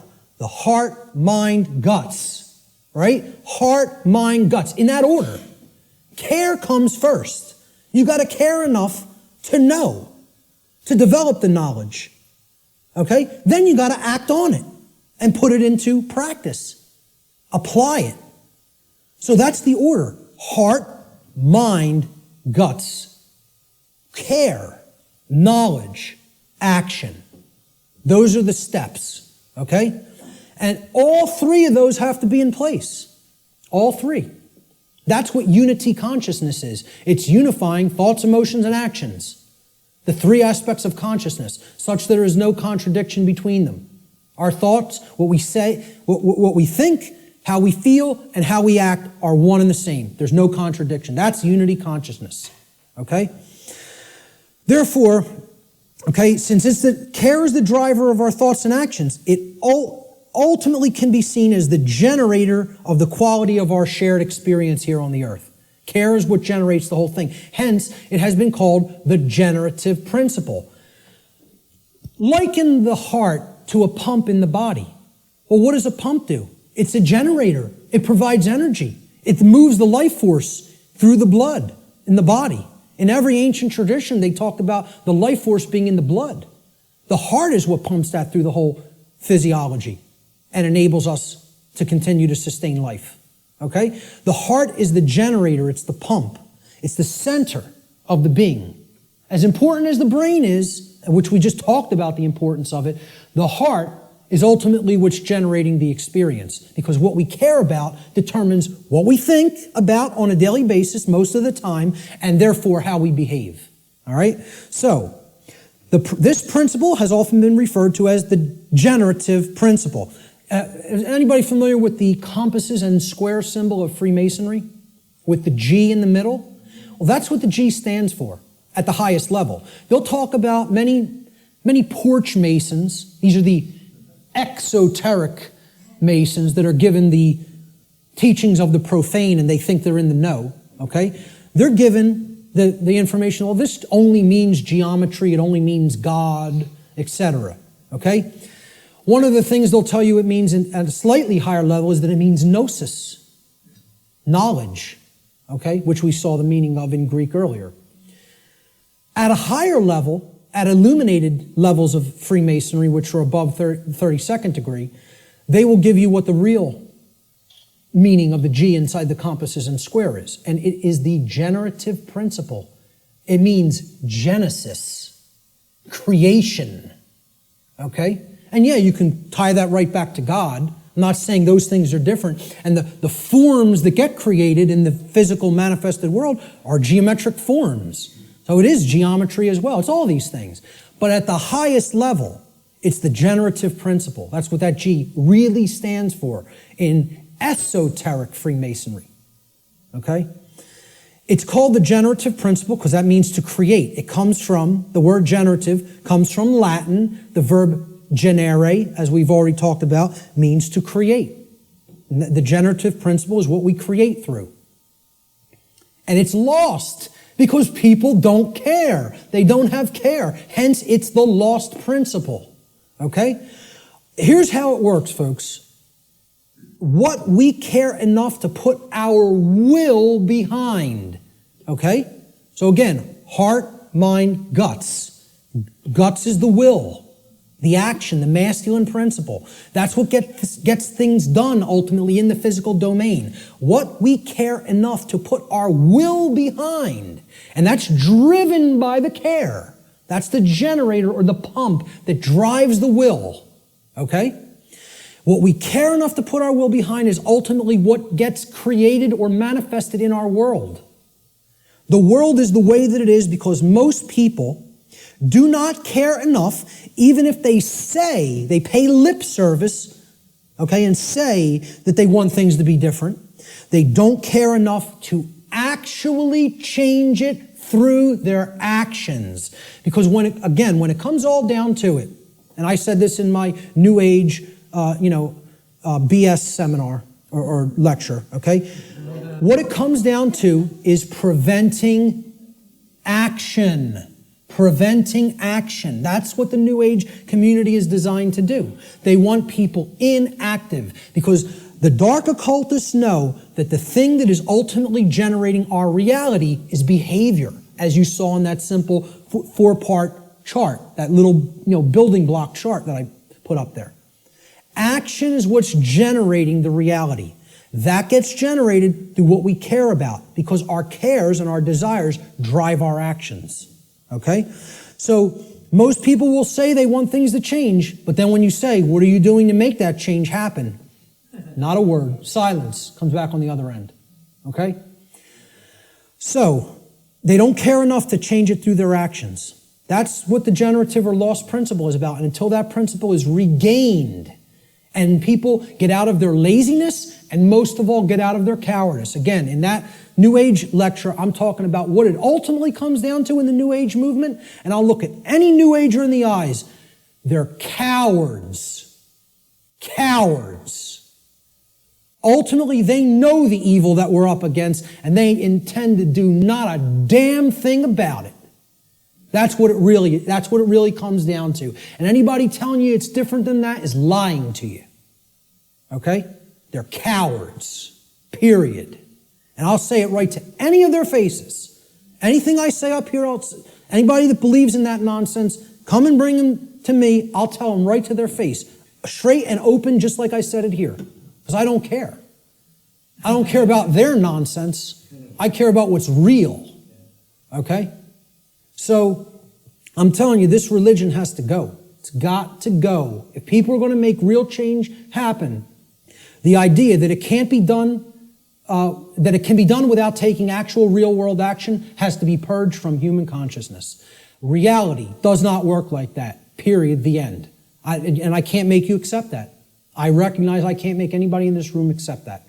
All I can do is put it out there for your consideration, and if you have some common sense and really, really think about it, you'll understand what I'm saying here is absolutely the way it is. Okay?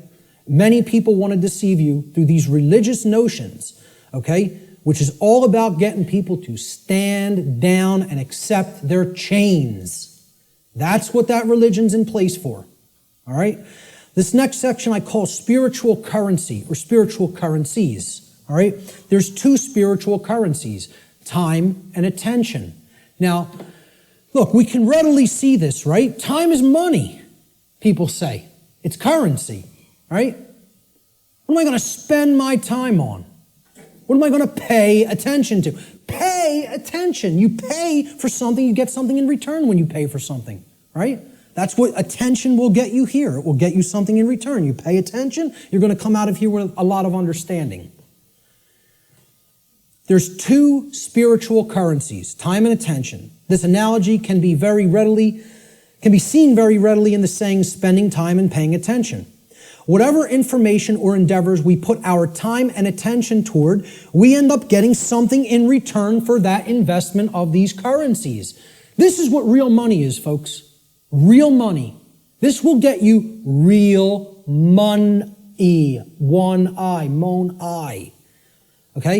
If you want real money instead of the fake Federal Reserve nonsense fiat paper currency money that isn't worth the paper it's printed upon, then keep thinking that that has value. Okay? And people who say gold is value, gold is real money. Yeah, well, I ask people, what intrinsic value does gold have? And they say, well, it's been traded with throughout time immemorial. People have valued it all the time. Does that make it intrinsic? You answered my question. It's like saying, why does that projector have intrinsic value? And you say, because I find it valuable. No, that projector has intrinsic value because it's capable of projecting an image, and if I want that task done, that's what I use a projector for. Okay? Well, what's gold used for? Can you build clothing out of it? Can you build a house out of it? Is it malleable enough to be molded into a weapon of some sort? You're going to take shelter under it? Well, maybe if you have enough of it. But, you know, the whole point is there is no intrinsic value to this. It's something that's, the idea of it having, of any precious metal having intrinsic value, other than, you know, okay, in a technological society, it's used for computers. This is true, okay? But I'm talking about in nature. You know, where would this idea of intrinsic value of gold come from in the ancient past? People will say, well, it's used as a medium of exchange, okay? Money is not a medium of exchange. People think of it as a medium of exchange, and it's not. It's incorrect, okay?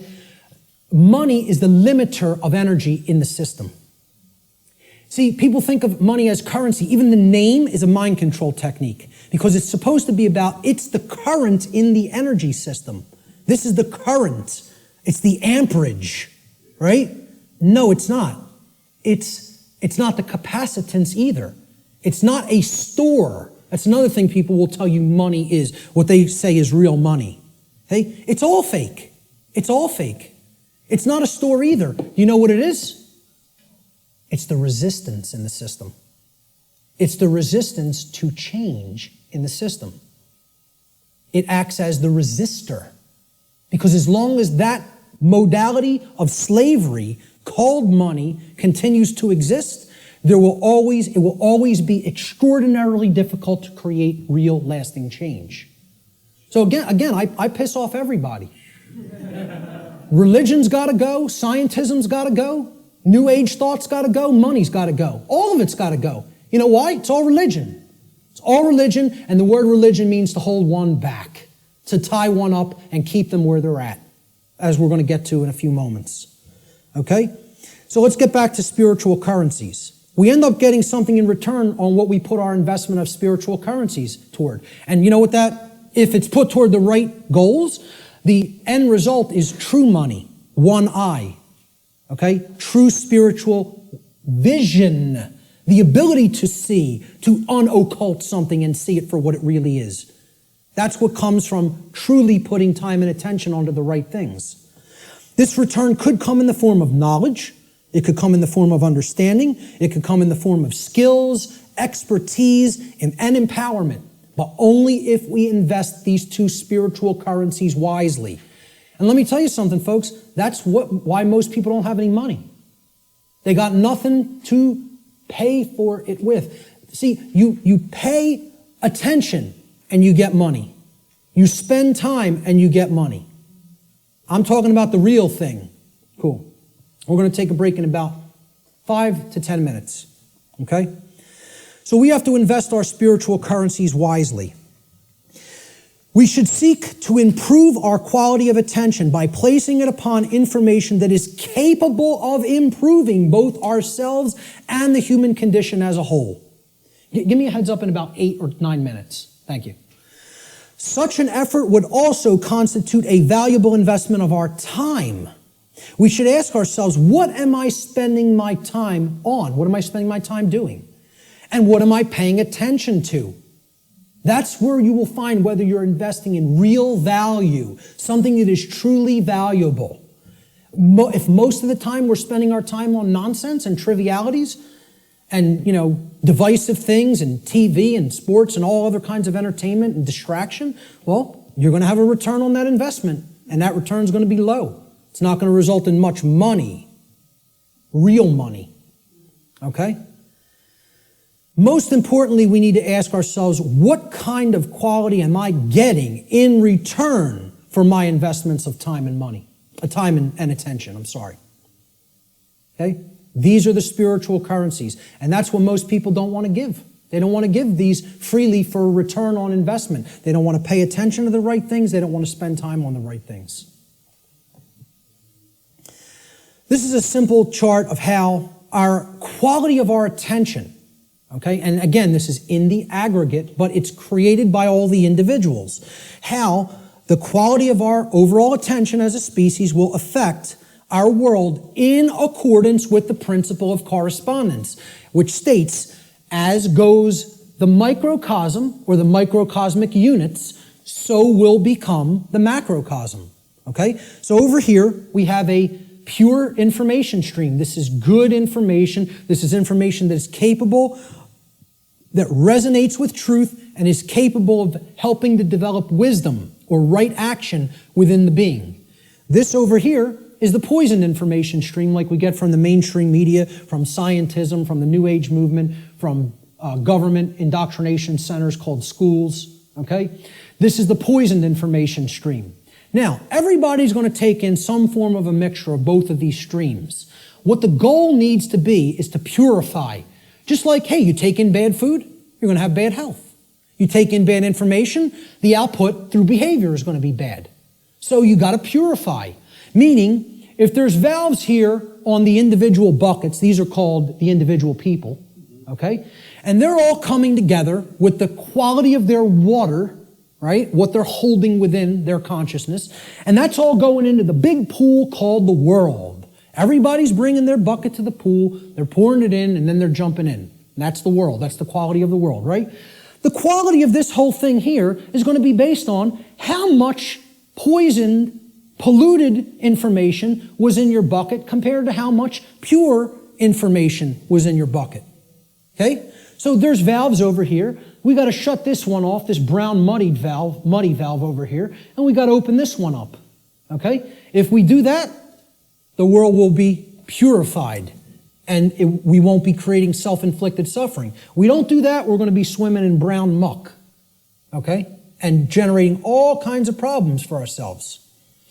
So, how are we spending our time? What are we paying attention to? Is this what we're doing with our time and attention? Sitting behind the hypnosis box? Which means suppression of knowledge. Hypnosis is the suppression of knowledge or the suppression of spirit. Okay? Or are we going to devote our time to some pursuits of wisdom? Which means developing knowledge, converting it to understanding by processing it accurately, and then converting into wisdom through action, through right action. And, you got to read to do this. People don't want to hear that either. Okay? Reading is required. The ancient Romans had two words, the same word, okay? That meant two different things in their language. The word was liber, L-I-B-E-R. Liber meant free, as in not a slave. A free being would be described as liber, free. It's the basis of the English word liberty, liberty, freedom, okay? They had the same word also meant a different concept. So the word liber didn't just mean free. If it was used in a different context, does anybody know what else the word liber meant, L-I-B-E-R, meant in Latin? Book. It meant book. Does that tell us something? They associated the Latin word for book also meant free in their language. Okay? And again, liber is the basis for the word library. Okay? Library. Okay? Where you can go to become free if you read the right books. And again, the world is our library now. We've reunited all the parts of the big library that were cast to the four corners of the earth. The mystery traditions are available at your fingertips now, which hasn't been the case at any time in human history. And what are we doing? We're playing Farmville on Facebook. So we have to ask ourselves, what are we spending our spiritual currency on? And are we investing it wisely for a return of real money, which is actually spiritual enlightenment? I'm going to take a quick break right there, and we'll pick it up with the next section in 10 minutes. 10 minutes, right back here to continue. Thank you.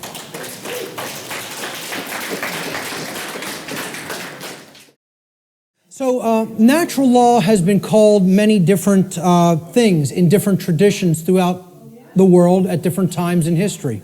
Let's look at what some people have called it. It's been called the law of cause and effect, or the laws of cause and effect. And there's a scientific connotation to this concept of cause and effect too. Even scientists will say an effect invariably follows a cause.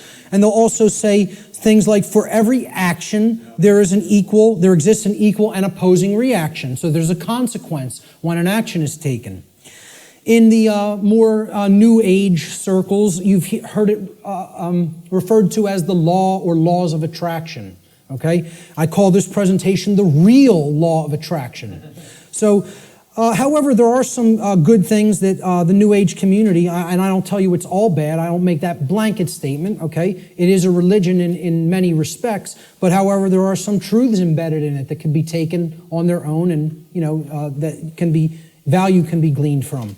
So one of those sayings is, the energy that we emit is the energy that we attract. This is true. What we're putting out into the universe is what we're getting in return from the universe and what we're creating in our reality. Energy flows where attention goes. I just talked about this in the last section. What we put our attention on is what ultimately gets manifested in the world. As you think, feel, and act, so you shall be. Some of the teachers of different variants of law of attraction teachings have only put the first part in that. As you think, so you will be. No. As you think, feel, and act, so you will be. And most of all, as you act, so you will be. Most of all. Okay? So, it's been called karma. It's been called moral law, as I talked about before. And this is, captured beautifully by the phrase, what we sow, we reap.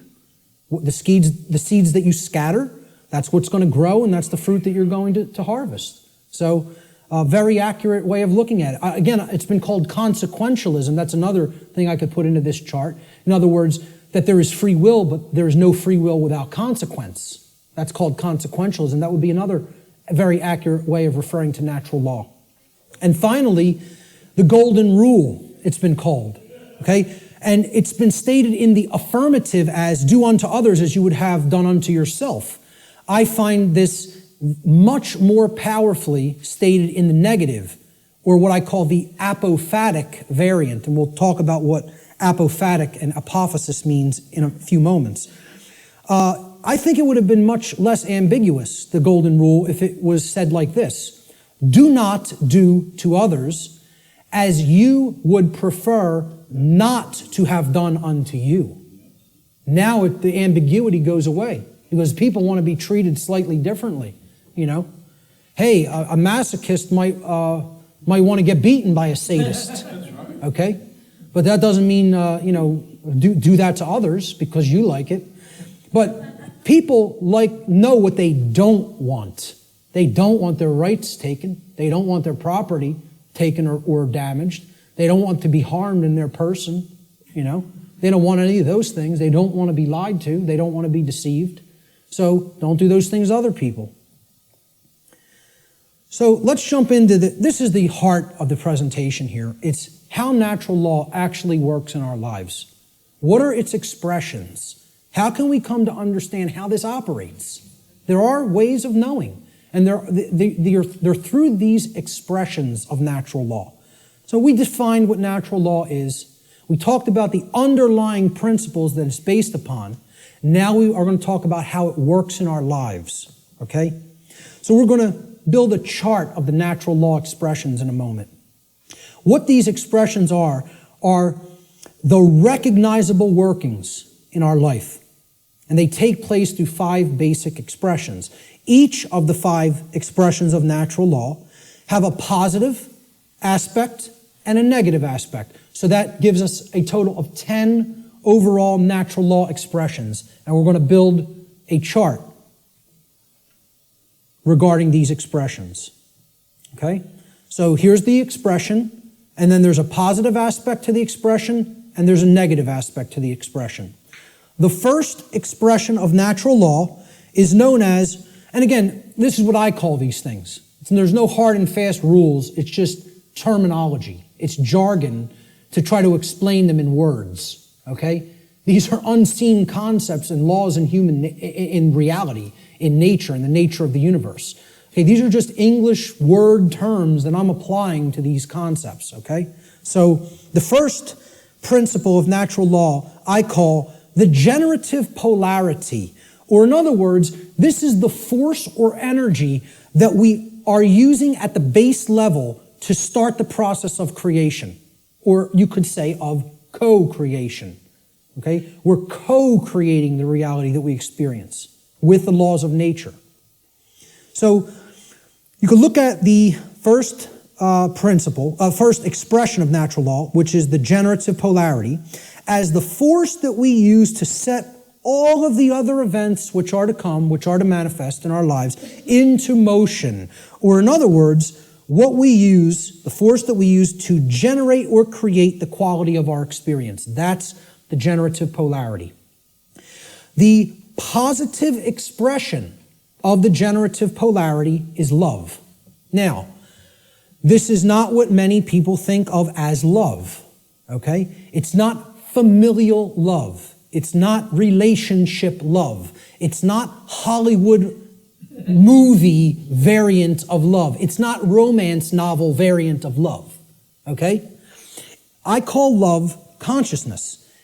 Love is the force which helps us to expand consciousness and become open to truth if we are in it. If we are in that vibratory energy, we become open to truth. All right? So here's what it looks like visually. I try to put a visual aspect to all of these concepts, okay? And people would think I'm going to put two people together kissing or hugging or something like that, okay? Love is inside each individual if it's present, okay? It doesn't depend on any other person. You can express love with another person, and there's no problem with that. I'm not saying that's a bad thing. That's a great thing if it's present in your life. The capital L, capital O, capital V, capital E definition of love that I'm giving here is not that. It is this force that opens up our consciousness. It's the flowering expression of consciousness, okay? So how I word this is the positive aspect of the generative polarity, the first expression of natural law, is love. In regard to natural law, love should be seen as the expansive force for consciousness. It is the force which helps us to become open to truth and expand our awareness. That's the connotation that I'm giving for the concept called love here. Okay, that's the positive expression of the creative polarity. Now, the negative expression of the creative polarity is the exact opposite of love. So people will automatically think, well, that's hate. And it is not. Because the thing that puts consciousness in a box and prevents it from growing and keeps it where it's at is what? Fear. There it is. Fear. Fear is the basis for unconsciousness. You cannot be unconscious of anything in particular unless you fear it. Okay, that's what shuts consciousness down. And here's my visual for it. Fear. I don't want to look at that. That's too horrible for me to contemplate. That can't be true. I don't want that to be true. That's all fear. Okay? The negative aspect of the generative polarity is fear. Fear is the contractive force for consciousness. Fear is the force which influences us to become closed to the truth, and it is the force which ultimately shuts down our awareness. That's why so many people are unconscious, because they are fearful. They are fearful of the responsibility that comes with knowledge, and most of all, they are fearful of having to act based upon knowledge, because that requires courage.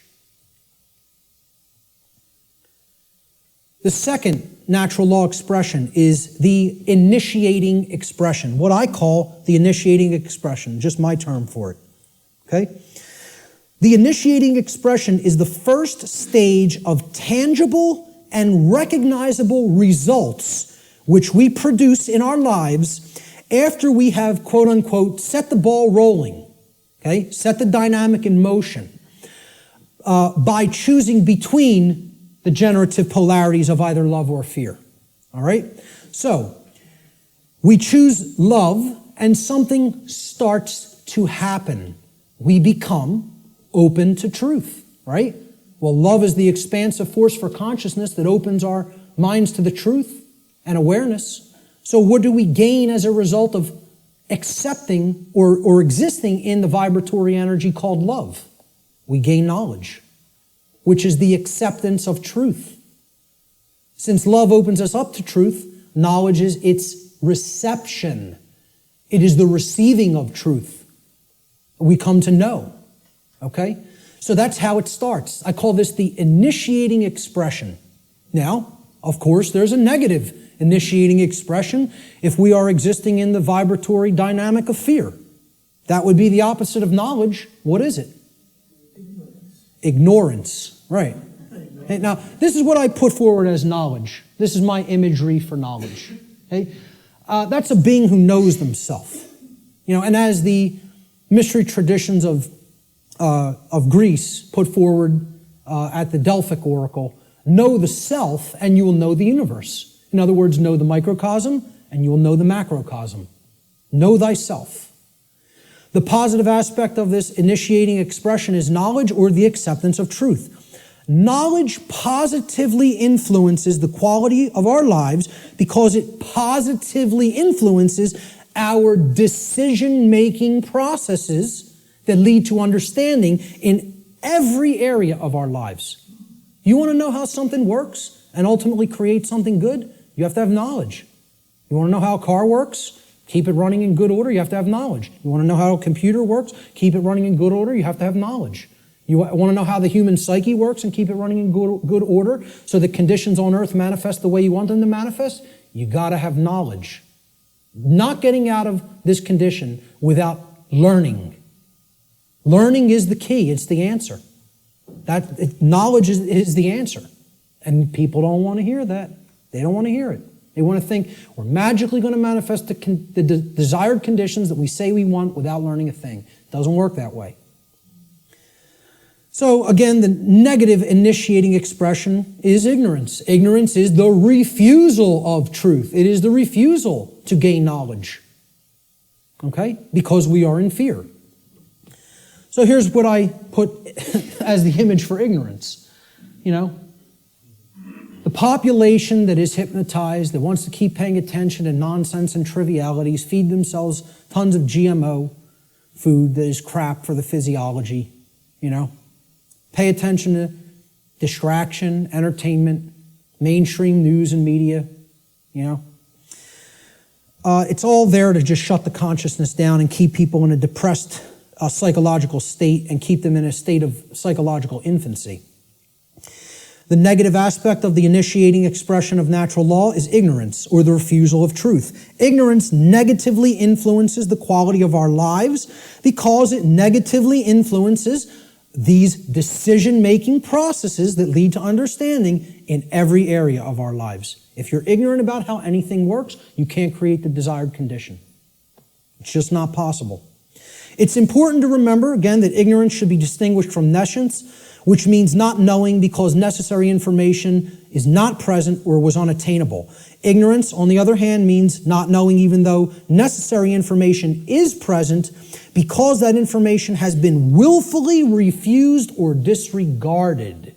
And again, to keep us in ignorance, they don't need to hide the information anymore because it's not hidden anymore. It's out. And once again, it's available at your fingertips for free if you have the desire to take it in. But now, the manipulation mechanism that is used is dissuade people from looking at it. Provide endless entertainment, provide endless amusement, provide endless distraction, and say there's nothing to any of that stuff. That's just some old crazy religion that you don't need to understand. It's no different than any other religion, believing that natural law exists. Okay? That's what people will insist on telling you. So people will be dissuaded from ever looking into it, and they'll disregard it of their own choice. Thomas Jefferson said that if a nation expects to be ignorant and free in a state of civilization, it expects what never was and never will be. Freedom and ignorance are antitheses of each other that can never coexist simultaneously. That is an impossibility in natural law. I'm going to put up a couple other quotes on ignorance. Samuel Adams said, "No people will tamely surrender their liberties, nor can any be easily subdued. When knowledge is diffused," that means it's everywhere present, "and virtue is preserved," meaning morality.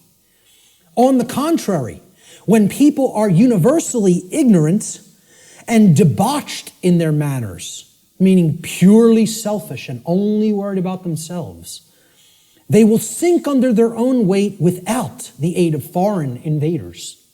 Meaning the society will turn inward on itself and collapse and destroy itself just based on the fact alone that the population is ignorant and they are ensconced in moral relativism and other forms of debauchery and just self-pleasure as their highest virtue, their highest desire. Socrates said that the only good is knowledge and the only evil is ignorance. And this is a quote I'd like to be remembered for. "Willful ignorance in the presence of knowledge is the measure of a bad person." And people will say that's extremely harsh. That's true. That doesn't make the statement untrue. The statement is true as well. It is a harsh statement. See, people in my family will ask me, why don't you have anything to do with me anymore? I've deliberately cut off many members of my own family.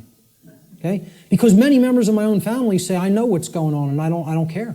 I don't intend to do a damn thing about it. I'm worried about me, myself, and mine, and I don't care what's happening in the world. Well, you know what that's called, folks? That's called a bad person. Let's not mince words. Let's not euphemize. Let's call it what it is. That's called a bad person.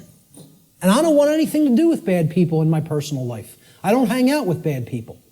I try to surround myself with good people who care.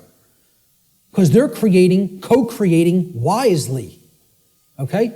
I tell family members who I've cut off association with, because you do not care is what makes you a bad person. I don't want anything to do with you until you start caring about what's going on in the world. Then we could talk again. And I'll welcome you back with open arms and forgive you. But not until. You want to stay in that level of consciousness? I want nothing to do with you. I don't want to be around people like that. They're bad influences, and they do bring other people down. So I'll still put out the information. It's there any time for free that they want to go and engage it. And I tell them all, anytime you want to ask me and come over and engage directly with me, I'll make the time for you. But until you want to do that, until you develop that desire, I don't want to be in your presence. Okay?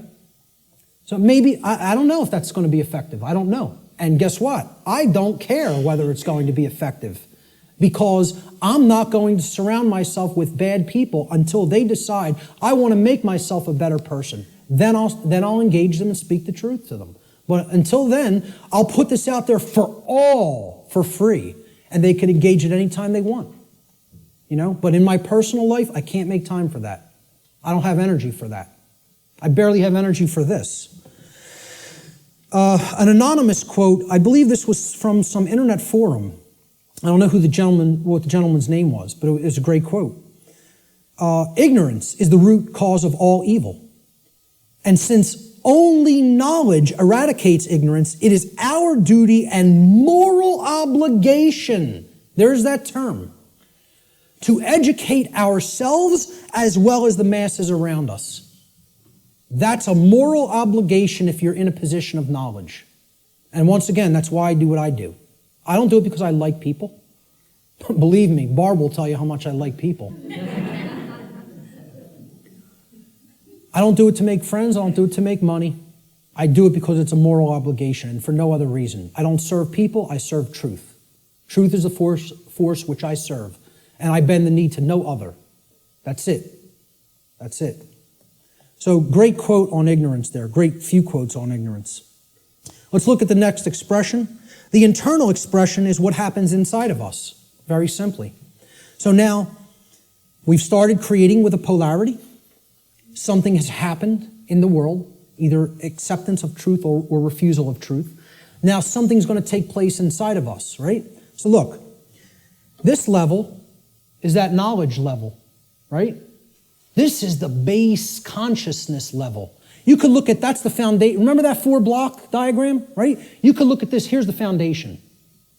This is the foundation that lies underneath the trivium, right? Okay? That's as deep as it gets. Consciousness or unconsciousness, love or fear. That's what everything is a choice about, between, right? Now here's that first block.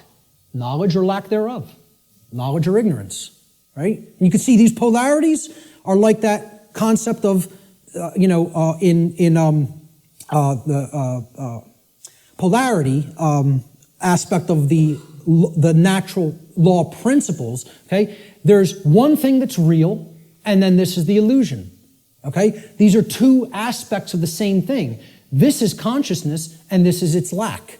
This is acceptance of truth, and this is the lack of that, okay? So it's the same thing, but opposite in degree, which is why they're the same expression. Now, what happened after knowledge or lack thereof? We went up to understanding, right? So that's what this level is.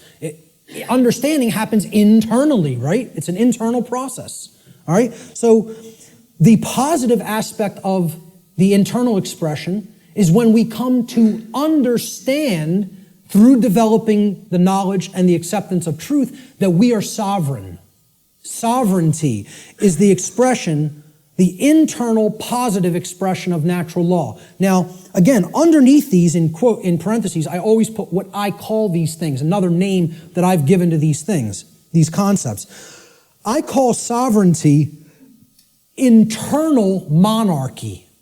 Internal monarchy. Now, monarchy means one ruler. Mon means one, is a prefix for one, and archon in Greek means ruler or master. So, internally, we each need to master and rule ourselves. This is our kingdom that we get to rule and nowhere else. We don't get to rule over anybody else. Many people think they're the rulers of other people, but they're wrong. Each of us is a sovereign being. Sovereignty, as we're going to see, means that you're not owned by anyone else. No one else owns you if you're sovereign, okay? So here's my expression, my visualization for sovereignty, okay? Somebody who truly has the light. They have the light at their disposal. They're bathed in it. It's flowing within them, okay? And light has always been associated in different mystery traditions as knowledge. It's been a symbol that has represented knowledge. This is the person who has the knowledge and has gone through the decision making and filtering processes with that knowledge to come to an internal understanding that they are a sovereign being. And I have news for everybody, whether you know it or not, whether you are familiar with the term or not, every person here is a sovereign, and you can never not be. It is an impossibility for you ever to be non-sovereign. It cannot be done. Cannot be done in nature. Okay? Every single human being on this planet is a sovereign being. And we're going to look at what a sovereignty actually means. The positive aspect of the internal expression is sovereignty, or what I call internal monarchy, meaning one ruler within. Internal monarchy, one ruler within. As a state of consciousness, sovereignty means that one has unified the three aspects of their consciousness, such that there is no internal contradiction between one's thoughts, emotions, and actions. We become a being that as we think, so we feel, so we speak and act. And there's no contradiction between those. We're not torn apart from within in this state of internal opposition amongst our own consciousness. Okay? Moreover, let's break the word sovereign down. That's where we're going to come to the real meaning of the term.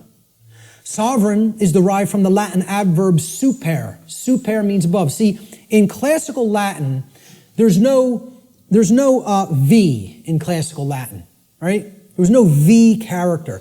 Actually, if you wrote a V like that, it was a U, okay? And why a double U looks the way that it is. It's two V's, actually. But that sound was U in Latin, if you see a V. There's no V sound in classical Latin. It doesn't exist phonetically, all right? So this phonetic variation that we express as V or V in English, in Latin was P or B. It was represented by a P or a B. So what we're really seeing here is suver, okay? But it was pronounced in Latin super, like super. Well, what does super mean? Super, you're beyond, you're above and beyond, okay? It means above or beyond, that's what it means. A superman is one who's beyond an ordinary man, right? The Latin noun regnum comprises the second part of the etymological root of this word. Regnum, it comes from rex regis in Latin, or regis. It means king. So regnum was the king's rulership. Regnum means his reign. It's where the word reign comes from in English, regnum, in Latin. It means rulership or externally imposed control. Okay? Not control in the context, I'm going to control my emotions, I'm going to control my behavior. No. It means I'm going to control you externally by imposing my will over your will through coercion. That's the context of rulership or control that I'm talking about here. So put them together. Super regnum, sovereign, means above or beyond externally imposed rulership or control by another. That's what it means. Sovereign means not a subject to another being, like a king, like one who considers himself a king. And it means not a slave to someone who considers themselves your master. That's all sovereign means, folks. Not a slave.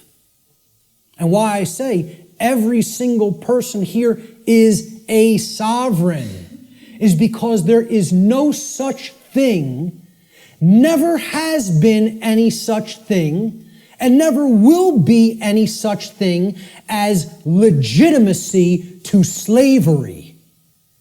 That has never existed, does not exist now, and never will exist. Slavery is an illegitimate concept. None of us are slaves. The condition of slavery has been imposed upon people, but it has never in history been legitimate, and it never will in history be legitimate. So there is no legitimacy to the concept of slavery, of the rightful rulership of another being through directly imposing your control through coercion. Doesn't exist. That's a big part of what natural law is about. We have to understand when we're saying this word, this is what is meant by sovereign, not a slave. Okay, we did a study where we asked people, are you a sovereign? Like 11% said yes. Maybe, I think it was 10 or 11%. Which I thought was almost encouraging, that 1 in 10 people knew that they were sovereign beings. It was amazing. But 90% of the human population doesn't feel that they're sovereign, doesn't know that they're sovereign. I'm telling you, it doesn't matter an iota whether you believe you are or not. I'm telling you it's an eternal truth that you are a sovereign and can never be non-sovereign. There is no such thing as someone else's legitimate rulership or ownership of you. Because there's no such thing to the legitimacy of slavery, and there never has been, and there never will be. So everyone is a sovereign. A sovereign is a monarch. Again, mon means one, and archon means ruler.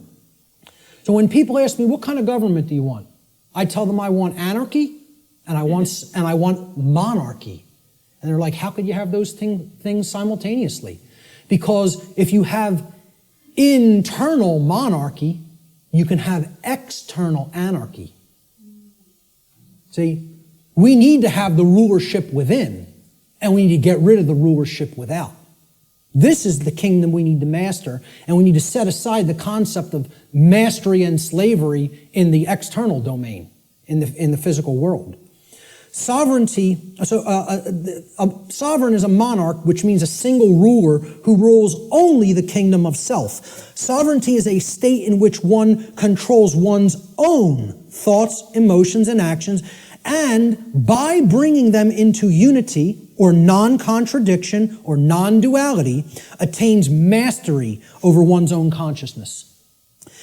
Sovereignty could be considered the equivalent of true self-control, true self-mastery, true self-love, or true self-ownership. It's all of these things. And ultimately, it means not a slave. That's what has to be remembered above all else. Let's look at the negative internal expression for natural law, which is confusion. Now, confusion results when we are in ignorance. That's the emotional dynamic, the feeling that takes place within the individual. This is the lack of understanding. Confusion only happens in a lack of understanding. When we have not taken in knowledge, because we are afraid, we are in fear, okay? Ignorance results, and then confusion happens internally. So look, remember, here's the essence, that's the foundation. This is that first stage, that first building block that we called knowledge or lack thereof. Okay? This is the second building block that we called understanding or lack thereof. This is true understanding when truth has been taken in and accepted. And this is the lack of understanding. Now, in that state of lack of understanding, we're confused. So there's no rulership within. Inside of us, there's anarchy, which means the absence of ruler. Of a ruler, not the absence of rules, which I'm going to get into later. Anarchy means there's no ruler, no master. So if there's no master inwardly, we have a big problem, because that means there's no self-mastery, there's no self-control, there's no self-discipline, and ultimately there's no self-love. And that results in an understanding that we don't truly own ourselves. It would result in the absence of self-ownership, which is what we're experiencing as a species. That other people believe they own other people. This is what I found as a picture representing confusion. Someone who doesn't know themselves. Doesn't know themselves, completely attached to a ego identity. Their whole mind is all wrapped up. I believe I'm this businessman. I believe I'm this banker. I believe I'm this lawyer. I believe I'm this doctor. And that's my identity, and if something goes wrong with that, there goes my identity. There's who I am down the drain, you know? So this negative aspect of the internal expression of natural law is confusion, or what I call internal anarchy, meaning no ruler within. Confusion is the state of mind in which the being is ruled by fear and ignorance. Confusion could be seen as internal opposition within one's own consciousness. In other words, being torn apart from within in such a way that one's own thoughts, emotions, and actions are in perpetual contradiction with each other.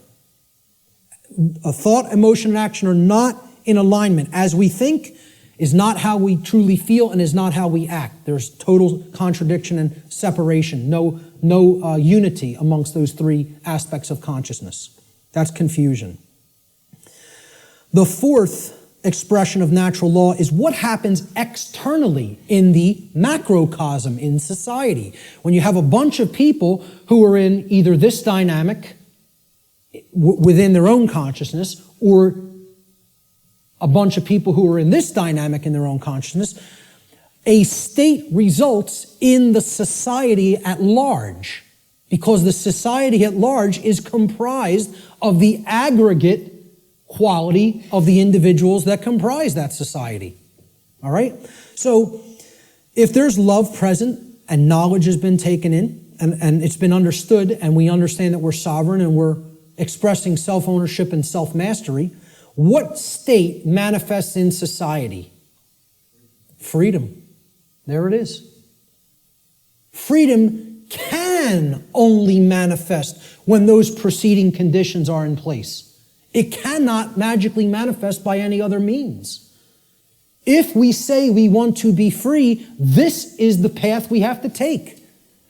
Consciousness, acceptance of truth, and an understanding of our own sovereignty through self-mastery. It can't happen any other way. It's not possible. Okay? So, this is what the picture I chose for freedom. This is actually from the cover of probably one of the greatest books I think that's ever been penned by human hands. And I've read a whole lot of books in my life. And for me to say that, it's a high compliment. Okay? I think I'm a pretty good judge of books that can impart some wisdom to people. And I'm telling you, you need to read the book, The End of All Evil by Jeremy Locke, if you haven't already read it. This is one of the cover image from that book. Very rare book. To find it physically online, if you find it at a decent price, snatch it up and give it to other people or sell it to other people. Okay? I had a physical copy of this book. I lent it out, took off. Forgot who I lent it to. It happens, right? But this was a rare book. And I think it was only pressed a couple thousand, and it was never repressed. So it's a single printing or something like that. Never repressed it. Now, you'll find that book for $150, $200 in some places, right? I finally found it at some foreign source online for like $20, $25 and jumped all over it, and I finally have a new physical copy of it. One of the books, along with Larkin Rose's book, The Most Dangerous Superstition, that if I had to tell you, destroy every other book on earth, it would be down to these two. You know what I mean? It's that much. They're that important. This is the cover image from that book, with chains being broken that were formerly holding the earth in captivity. I think it's a great image that represents what freedom is about. It's not about my freedom. It's about our freedom. It's about freedom for all beings. And guess what? Our, when I say that in relationship to the earth, doesn't just mean human beings. It means all beings, including the animal kingdom. So the positive aspect of the external expression is freedom, or what I call external anarchy, meaning externally there are no rulers. There is no condition of masters and slaves. Okay? So that's what anarchy actually means, the absence of slavery. That's what it really means. True freedom for all should be seen as the goal of spiritual development. Such a state can only manifest as a result of human society's adherence to natural law. Can only manifest. Not just will manifest. The only way it is possible for it to manifest is if we understand and adhere to natural law. Okay, so that's the positive external expression, what happens in society.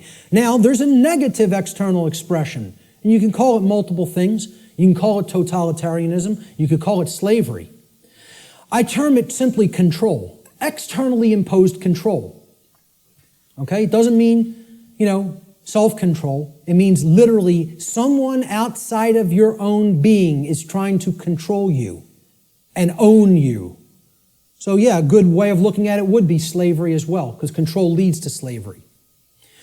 Control is what I call external monarchy, meaning there's a ruler from without that believes they do own you and wants to continue to own you as their subject or slave.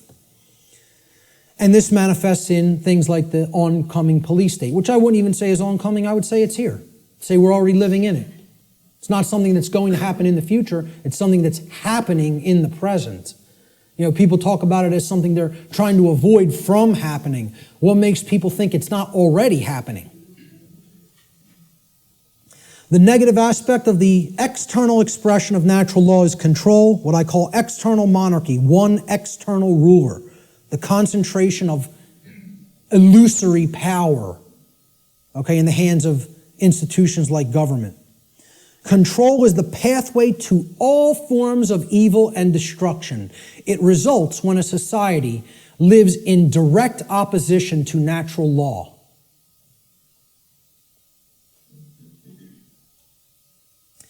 The fifth and final expression for natural law, how it operates in our lives, is what I call the manifestation, or the result that we create.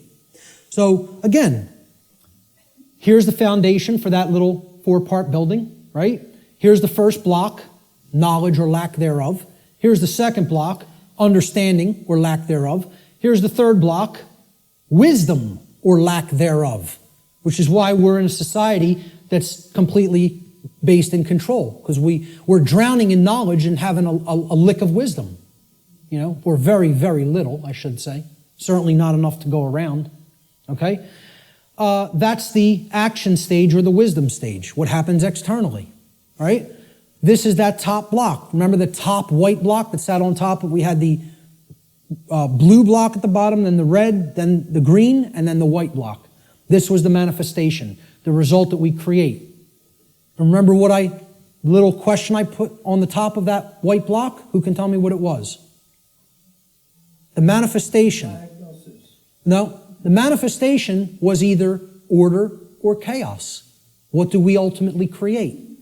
So the positive manifestation is order, or what we would call all the things we say we want. Manifested goodness, everything being okay, not creating self-inflicted chaos or suffering.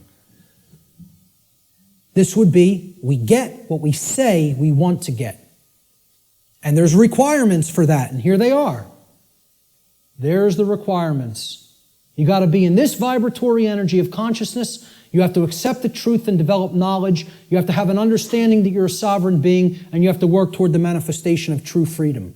Then you'll have all the things you say you want, manifested goodness and order in your life. And that's the only path to it. I'm telling you, that's the only path to it. Blanket statement. The human mind has a hard time with blanket statements. Has a hard time with always, every, without exception. The ego doesn't want to hear that. Again, humanity's greatest fear may be that the truth is absolute. I would say an even greater fear it has is that the truth is singular. That there's no such thing as my truth, your truth, his truth, her truth, their truth.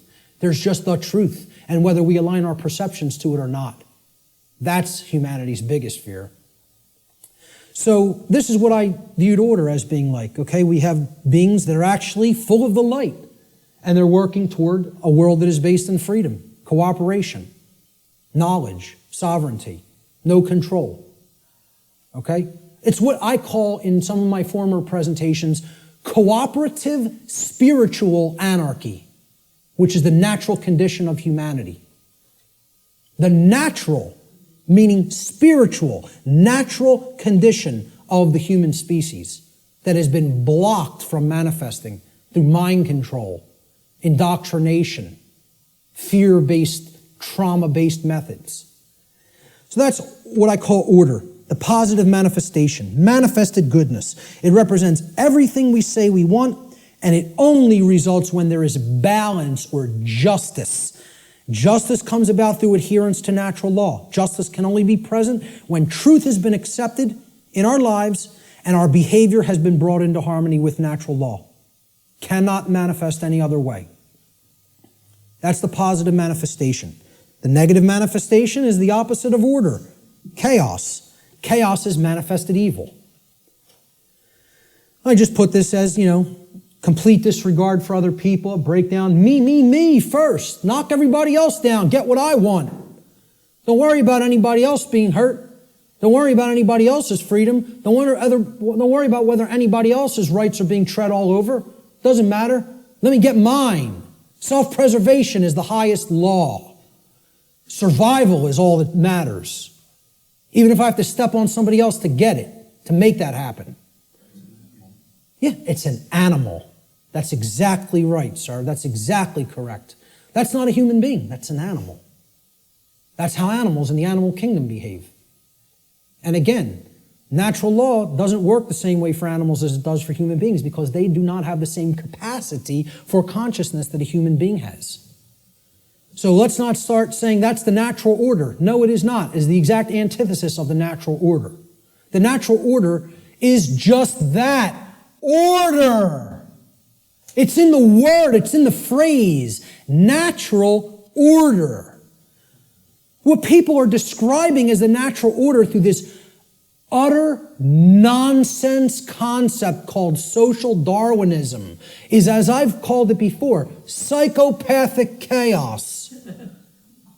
And break down that word. Psychopathology means an illness of the mind.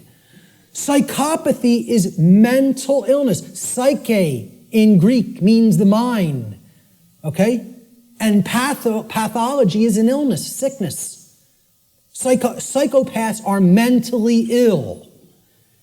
And they don't create anything resembling order. All they can create is chaos, which is why they want us to mimic their mindset, because they're just bent on hell and destruction to manifest, and they have to have our complicity and cooperation to make that dynamic happen. Our energy has to be given over to them by our mindset being made like theirs. Otherwise, their worldview can't come into manifestation, which is one of chaos and disorder. The negative manifestation, chaos, or manifested evil, is the exact opposite of what we say we want. Chaos results when there is imbalance and injustice, which results whenever there is ignorance of truth and behavior which is in direct opposition to natural law. So that's our chart, and one last thing I want to say about it is that the manifestations or the expressions of natural law are what I would call, they're unilateral. They don't cross into each other, okay? There's no such thing as, well, I've accepted the truth and I've developed knowledge, so now I'm in a state of confusion. It doesn't work like that. Okay? You can't go from ignorance to sovereignty, to the understanding that you're sovereign. You cannot cross the area of these charts. Once you're here, you can only go here. In order to get here, you got to come from here. In order to get here, you got to come from here, here, here, and here. You don't get there from any of these. You don't get here from anything in this column. You don't get here from anything in this column. Okay? Please keep this in mind. These expressions are unilateral. Okay? You can't skip. No, they cannot be skipped either. Good question. They must proceed in order and in the same column of expression. So you can only get to order through freedom, which comes about through the understanding that we are sovereign, which comes about through taking in knowledge of truth, and which comes about through staying in a vibratory energy of love or higher consciousness. The openness to truth. That's it. Same thing here. We can only create chaos when our society is bent on control, okay? Because we are confused beings that don't understand our sovereignty and think other people can legitimately own us or rule us, and that comes from a place of ignorance or refusal of the truth, which is based in fear. Can only manifest that way. Blanket statement, too. And I will not retract on that blanket statement because this has nothing to do with what I think or feel or my beliefs. This is how laws operate in creation. Not a belief system, not a religion, has absolutely nothing to do. I did not develop this. I came to an understanding of it by seeking truth. I'm telling you, this is not my information, never has been my information, never will be my information. There's no copyright on it. I don't claim it. It's eternal truths that have existed forever and will exist forever, whether human beings are here or not. Take it and share it freely and widely to anybody that's capable of comprehending it, because it's the only way we're going to get out of this mess. Okay? Those are the expressions of natural law. Now, when I say living in harmony with natural law or living in opposition to natural law, what do I really mean? Well, what this has to do with is knowledge. And we're going to keep going back to this trend. This thread is not going away.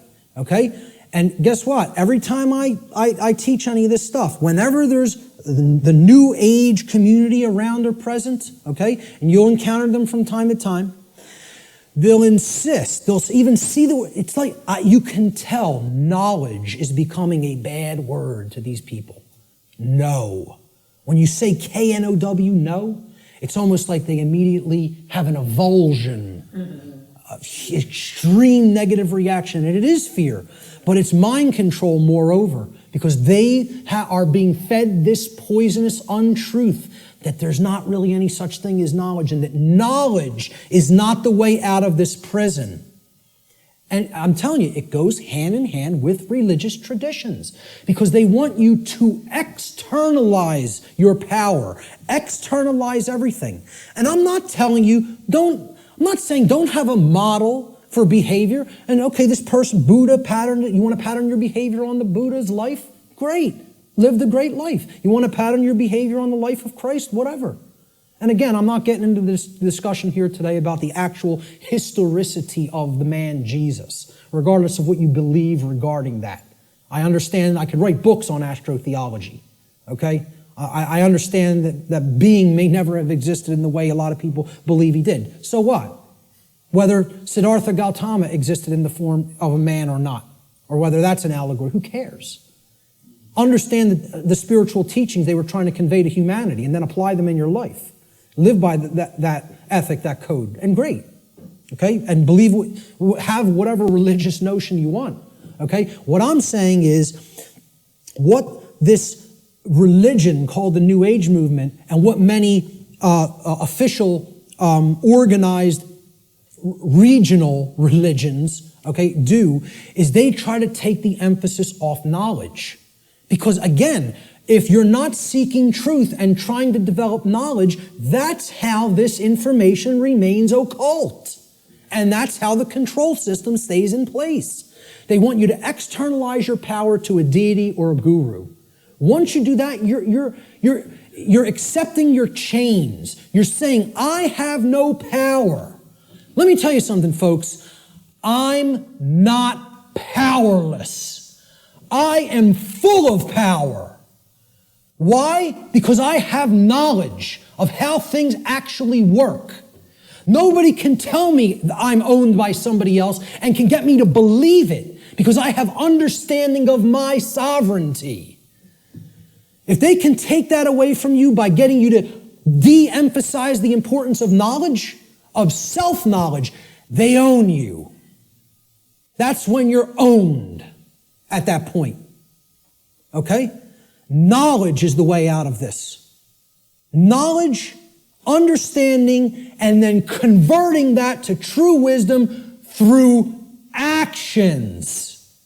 Not believing in something, not accepting everything, not waiting on somebody to come down and save you, whether it be Zoroaster or the aliens from Zeta Reticuli or Ashtar Command or Jesus Christ. Okay? You keep waiting on an external savior, you're going to be waiting in your chains forever. The knowledge of truth is what the Christ figure himself proclaimed would be the pathway to true freedom. Now, whether you put any emphasis on even exoteric Christianity, I'm telling you, that's the core of all the mystery traditions, is that until you take in the light, you'll never dispel the darkness. And the light is knowledge of truth. That's what it has always been symbolized as and represented as. Okay? Knowledge is the answer. And here's what the biggest piece of knowledge that comprises natural law needs to be understood. There is a difference. It is a 100% completely polarized antithesis. These are diametric opposites that exist in nature. These concepts, right and wrong, do not exist as constructs within the human mind. Anybody who believes that is thrown completely off the path. They are engaged in Satanism. Let me just say it just openly, right out, in a way that is completely unambiguous.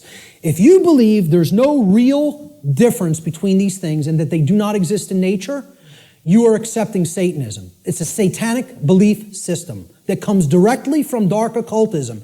And once again, you could say whatever you want about believing that or not. I was a priest within this religion. So if you go up to a Jewish rabbi, and you would expect he would have some knowledge of the Judaic tradition, would you not? If you went up to a Catholic priest, you would say, well, he has some knowledge of Catholicism and how it expresses the Christian tradition, would you not? If you go up to a Islamic, what do they call them? Right. Would you expect that this practitioner of his religion, who's in the priest class of his religion, would have some knowledge of Islam? Well, I'm telling you, I was a priest in Satanism. And I'm telling you, the concept of moral relativism is satanic belief. It is satanic ideology. It's one of it's their second tenet. They have 4 pillars. The 4 pillars of Satanism are self-preservation is the highest aspiration, and nothing comes above it. The second tenet is there is no such thing as the objective difference between right and wrong. Right is what's good for me, wrong is what's bad for me, personally. And that's it. And I get to make that up based on my likes, preferences, and whims. Okay? The third tenet is social Darwinism, which is an extension of macrobiological Darwinian theory. Okay? Social Darwinism, an oligarchy or a ruling class gets to direct the herd because we know better. And it's just our right to do so because our intellect makes us superior. And the fourth pillar is eugenics. Since we are ultimately God, since we decide what's real and what's not real, and we give that perception to the rest of the herd, and we get to decide what's right and wrong, well, we're God here. And therefore, we get to decide who lives and who dies. That's the 4 pillars of Satanism. And you know how many people believe that nonsense? A whole lot. Way more than people in the priest class of this religion, because they are propagating these tenets everywhere in human society. So many people are Satanists and do not even know that they are Satanists. It is a secret, infectious ideology. And I'll tell you a personal anecdote real quick. And I'll tell you who it is now, because I don't care anymore. My own grandmother. All right? Let's make it personal. All right? Okay? And I hope she sees it. My own grandmother, who I believe was in her late 70s or maybe early 80s at the time. Okay? I think she's in her mid-80s now. And I don't speak to her anymore. I took a printed sheet of paper that I printed out of my printer, printed it out of a laser printer, and I put a little piece of white tape. I taped a piece of white paper over the heading, the title of the document. And I asked her to read this. It had 4 paragraphs, right? And the paragraphs described each of the tenets of Satanism, very briefly. Self-preservation is the highest law, etc., etc. Moral relativism is what we believe in. Social Darwinism is what we believe in. And we believe in eugenics. Okay? She said to me, well, I pretty much agree with everything that's written there. And I said, you do? And she said, yeah, that's how I think. I don't see anything really wrong with it or bad with it. I said, okay. I said, peel that little strip of paper off that I've taped to the top. I want you to see what the document's called. And on top it said, the tenets of modern Satanism. And you know what her response was? Well, then I guess that makes me a Satanist, doesn't it? Not horrified. Not, oh my God, what is my belief system? What do I believe in? No. Well, guess that makes me a Satanist, doesn't it? As if it was just no big thing. And you know what? You know how many people are in that mindset? Hundreds of millions, if not billions, and don't even understand what it is. Because they think Satanism is something that it is not. They don't understand what the ideology of Satanism is. They think you have to be associated with the trappings of Satanism, okay? That you have to dress as if there's such a thing as dressing like a Satanist. Or you have to have certain things on your walls in your house or in your garage if you're a Satanist. Well, let me tell you something. Satanists are the owners of banks. They own hospitals. They own schools. Okay? Yeah. Certainly that university right across the road. And many people ascribe to this religion in their thoughts, emotions, and actions, and do not even understand it because they don't even understand what that belief system is about. They don't understand what that ideology is. They don't know its tenets.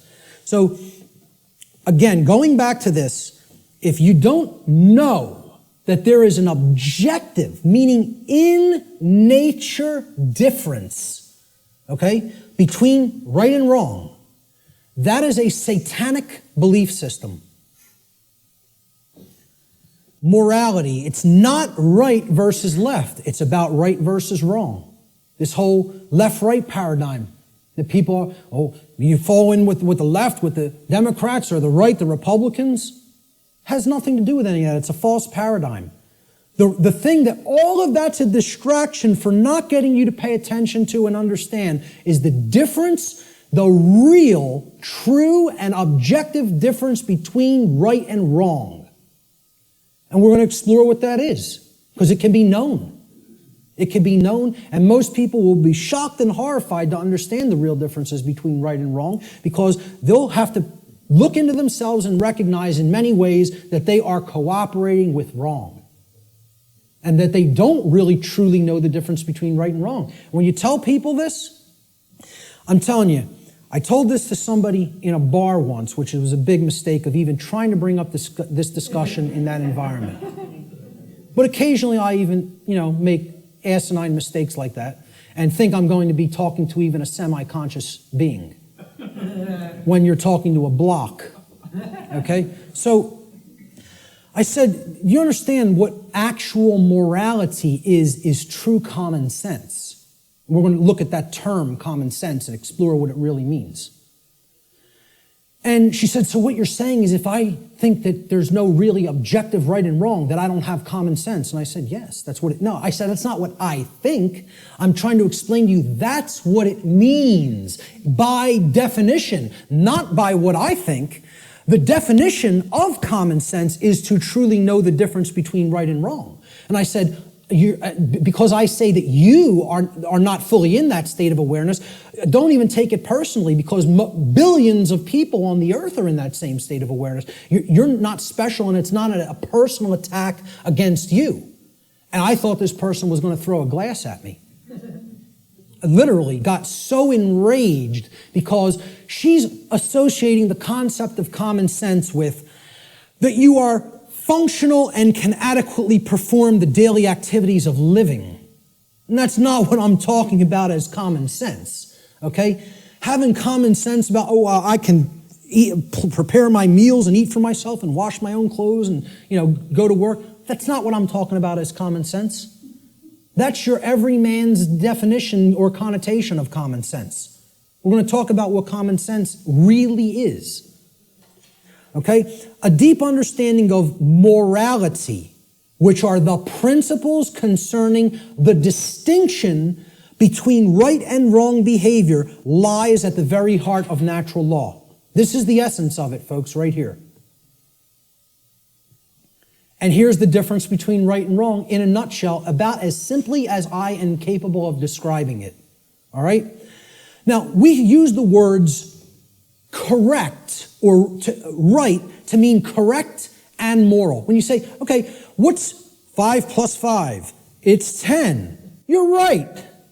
Meaning you are correct. That is true. That is the correct answer. That is right. Okay?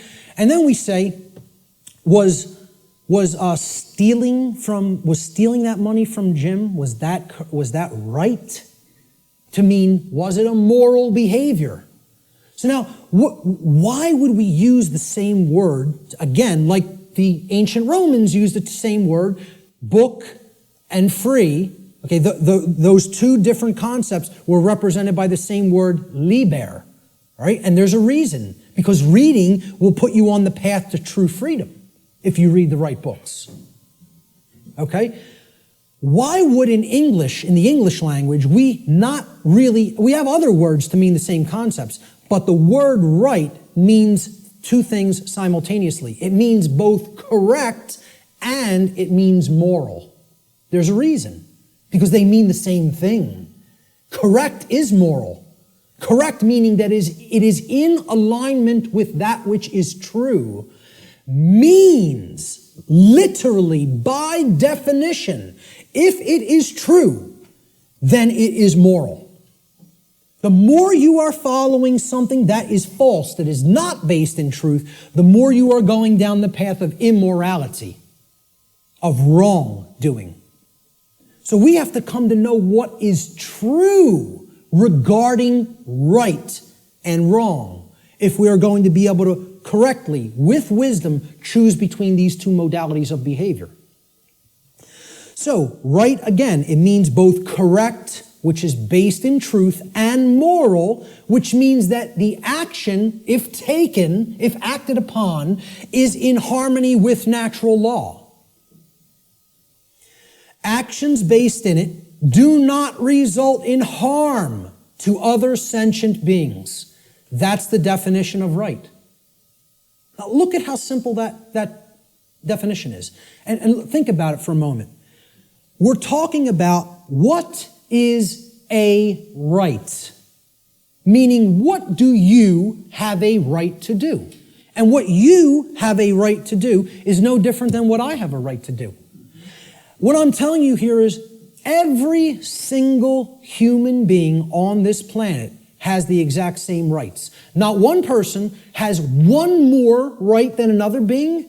Not one person has one less right than another being. To think that anybody has more or less rights anywhere on the earth at any time in history is a fallacy. It is a lie. It is a deception. It is wrong. It is not correct. It is not based in truth. Rights are universal and the exact same for every human being. Blanket statement, absolute truth. Let the ego chew on it and deal with it. Okay? And again, the ego will have a hard time with this in many cases, with many people. They'll hear that and they'll want to throw a glass at me. So, look at the definition again. A right. So, when you make a definition, right, this is a noun. Right? Noun's a person, place, or thing in the English language. We're talking about a noun here. You look up the word right, it's a noun, meaning a right. A right that we have to enact, to take, is an action. You have to start a definition with the same type of word. You're defining a noun, you got to give it a noun to start the definition. A right is an action.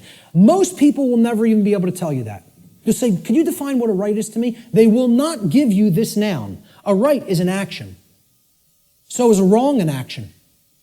A right is an action that if you take it, it does not cause harm to other sentient beings. That's the simple and easiest definition that anybody can give for what a right is. And I guarantee you, you go and engage as many people as you want on the street.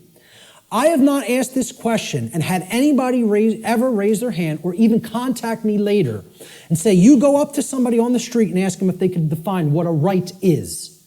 Nobody can give you the correct definition for what a right is. Now, if you don't know what the definition of a right is, you certainly don't know whether you're choosing accurately between a right and a wrong, between right and wrong behavior. You can't. It's not possible. So many people believe that they're allowed and they can do actions with no consequence that actually aren't in alignment with natural law because the taking of those actions do result in harm. And they don't really even understand that. So let's look at what a wrong is. We're going to deeply look into what a wrong is. We're going to focus on what wrongs are. Because in reality, to even start this, right, what have we based this definition on? Actions based in it do not result in harm, right? That's the negative of another definition. Well, it's the negative of this definition. So you can only actually define a right by knowing what a wrong is. A right technically cannot be defined outside of the negative. A right can only be defined apophatically, meaning understanding what a wrong is and then stating that it is anything that falls outside of the parameters of wrongdoing. Okay, and we're going to get to what those parameters are. All right? So, I'm sorry, I want to focus on wrong for a moment. Okay? Wrong, again, we say this, what's 5 plus 5? 9. Wrong, it's not true. Incorrect. Incorrect answer. It's not based in truth. We use the term wrong to mean both incorrect and immoral. Well, that was wrong what you did to that person by hitting him for no reason. You didn't have the right to do that. Immoral means in opposition to natural law. Because actions that are based in it result in harm to other sentient beings. That's the simple definition of a wrong. Now we can go deeper into the definition of what a wrong is and look at different types of wrongs, which is what I'm going to do in a moment. So This is the concept that is referred to as apophatic inquiry. Very, very critical to understand concept. And you have to apply this concept. What this essentially is it's a filtration process. This is the process of the middle process in the trivium. Okay? It's weeding through the inconsistencies and saying, well, is this inconsistent? Is this inconsistent? Is that not true? And you're setting those behaviors aside and you're saying, here's the behaviors that are wrong. Don't engage in those behaviors. It's negative. It's a negative process. It's a destructive process. You're taking away from the body of everything that can be done, and you're saying, I'm pulling all of these out through a weeding down process and saying, these are all inconsistent with truth. It's called apophasis, apophatic inquiry. And that is to be delineated from what's known as cataphatic inquiry. Cataphatic inquiry means you're reasoning in the affirmative, and you're not trying to weed down through a process of elimination to get to the truth. Okay, so cataphasis or cataphatic inquiry would be equivalent to inductive reasoning, whereas apophatic inquiry or apophasis would be akin to deductive reasoning. All right? Rights are most easily understood when they are considered through apophatic inquiry, or what is known as the process of apophasis. This process helps us to understand what a right actually is by understanding which actions are not rights because they cause harm to others. They're the cause of harm. Here's what apophasis is. It's been called apophatic inquiry. Okay? Really look this up. Understand what apophasis is because it's part of the trivium process. All right? It comes from the Greek noun apophasis, written there in Greek script, which comes from the Greek verb apophanai. Okay, so apo in Greek means away from or the negation of, and phanai in Greek means to say or to speak. So when we put them together, it means to say no or not to say, or to say what something is not, in other words. That's what apophasis is. You're saying this is not this. It's the opposite of that. Okay? So it is a method of logical reasoning or deductive reasoning that is employed when you are given a limited set of possibilities in order to arrive at knowledge by way of the exclusion of known negatives. You're setting the logical inconsistencies to the side and saying, this is not what this thing is. That's called apophasis. Okay? You are describing what something is by explaining what it is not. This is called affirmation through negation, is another term that this truth discovery process is known as. Okay? So, what we're going to do is apophasis. We're going to do apophatic inquiry regarding right and wrong. So, what is not a right? What are ways that people can cause harm to other people or animals? Ways that we can cause harm to other sentient beings. One of the first thing, so what we're doing here is we're going to list the boundary conditions for natural law here, for breaking natural law.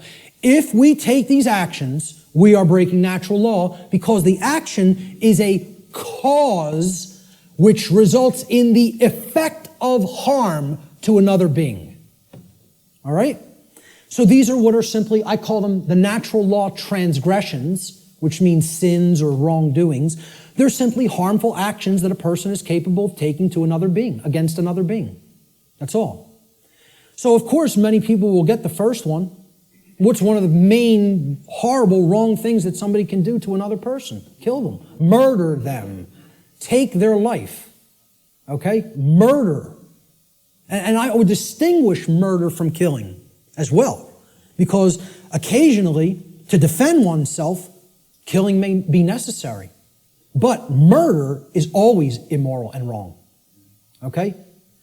See, the fifth commandment in Hebrew. Do you know what it says in Hebrew? It does not say thou shalt not kill. The term for murder in Hebrew is tirzach. The fifth commandment in Hebrew is lo tirzach, which means do not murder. Murder as a verb in Hebrew is a completely different word and a totally different connotation than the verb to kill. Because what they're saying is, don't take life without any right to take it. Meaning that you initiated the violence.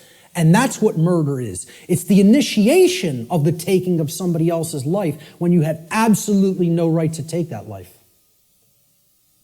Now, if someone is coming after you, your rights, there may be times when you do have to take defensive action and forceful action up to and including deadly force. We're going to talk about that later. But murder is the first natural law transgression. And if you want to go down to a subsection of this transgression, you could list it as a totally separate wrongdoing. I'm keeping it in the same basic category.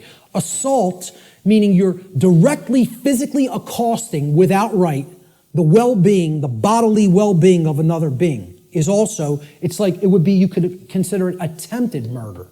Because assault is something that you do without right.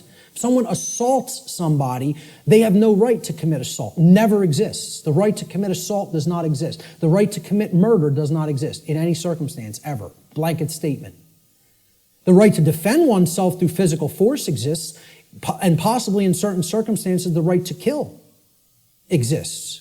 But murder and assault can never be rights, because they always are done by being initiated without the right to do so. It is the initiation of violence.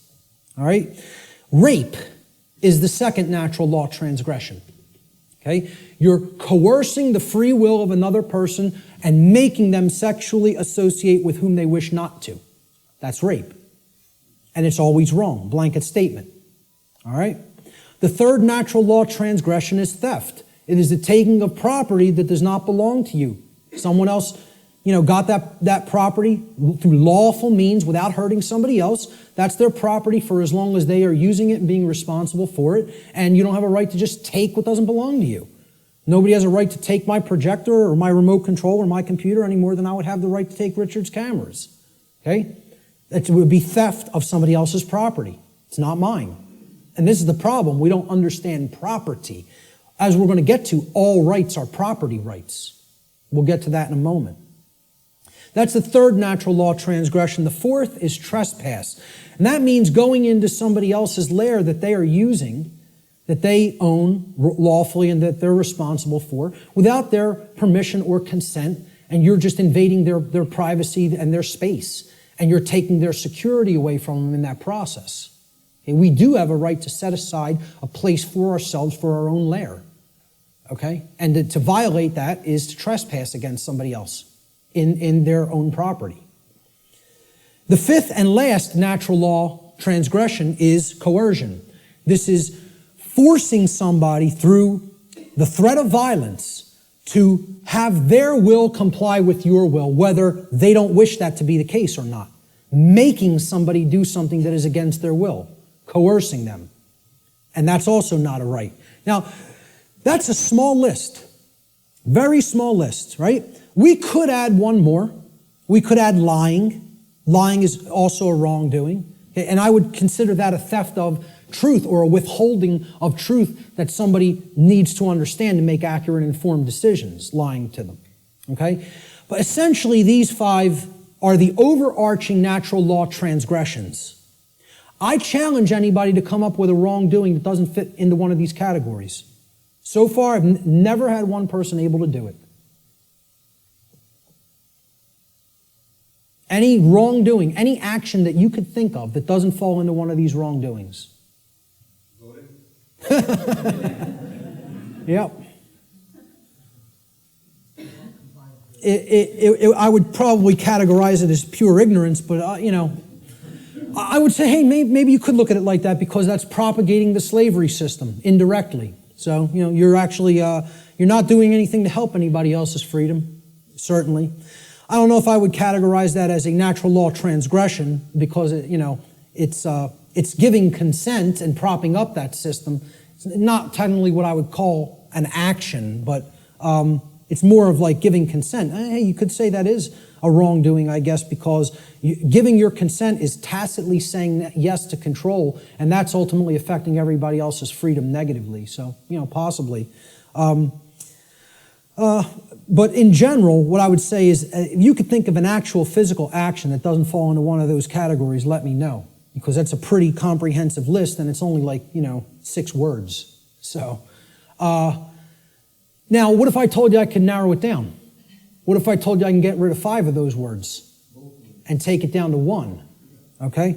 These are the wrongdoings. Let's try to narrow it down, right? Okay? Every harmful action that a human being is capable of taking is a form of theft. Now, many people will hear that for the first time. I've never heard that said. There is no action that you can take that causes harm to another person that is not a form of theft in some form or fashion. I challenge anybody to come up with an action that isn't a form of theft, an action that is a wrongdoing that isn't a form of theft. You won't be able to do it. I put that challenge out on my podcast. Say, email me if you know. No, not one person. The only one person challenged it and tried to say lying. I say, okay, that's really taking the truth from somebody, thieving truth. And whether you want to look at it as you're simply dissuading them from looking at the truth too, deceiving them or not offering correct information, still you're taking away their ability to make correct judgments based on the availability of information. So it is a form of theft. Some form of property. Now look at that word. Property.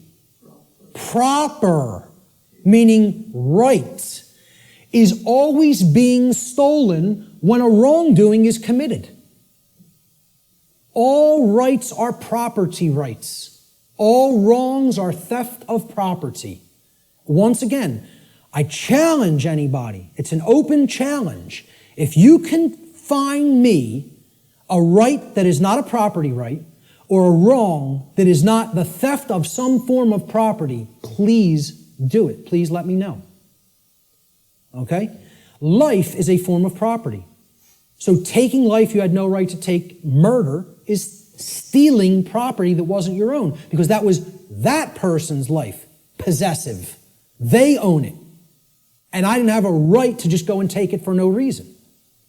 Rights are a form of property, meaning actions that you may do because they are in harmony with natural law and do not cause harm to others.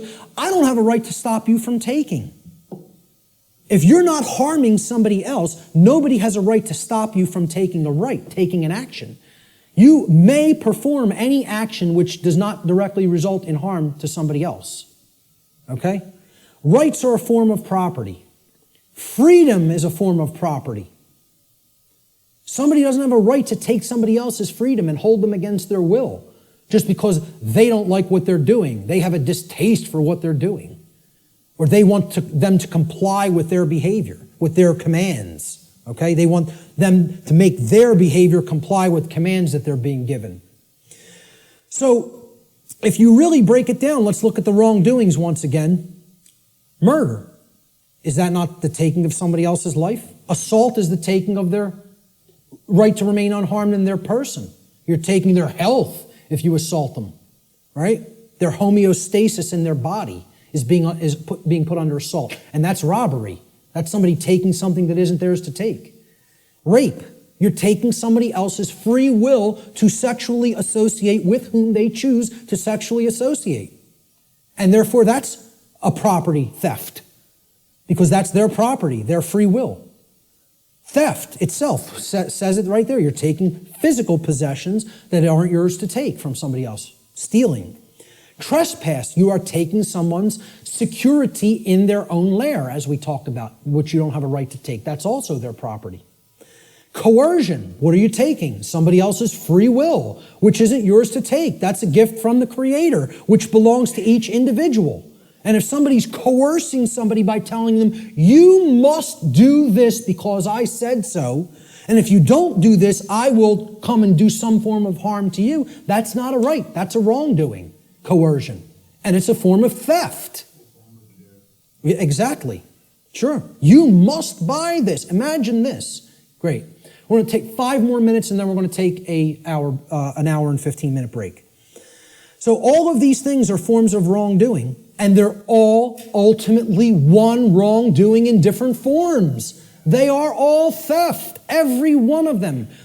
There is only one wrongdoing. There's only one way anybody can wrong anybody else. Stealing. That's it. Every form of wrongdoing is a form of theft against another being and their property.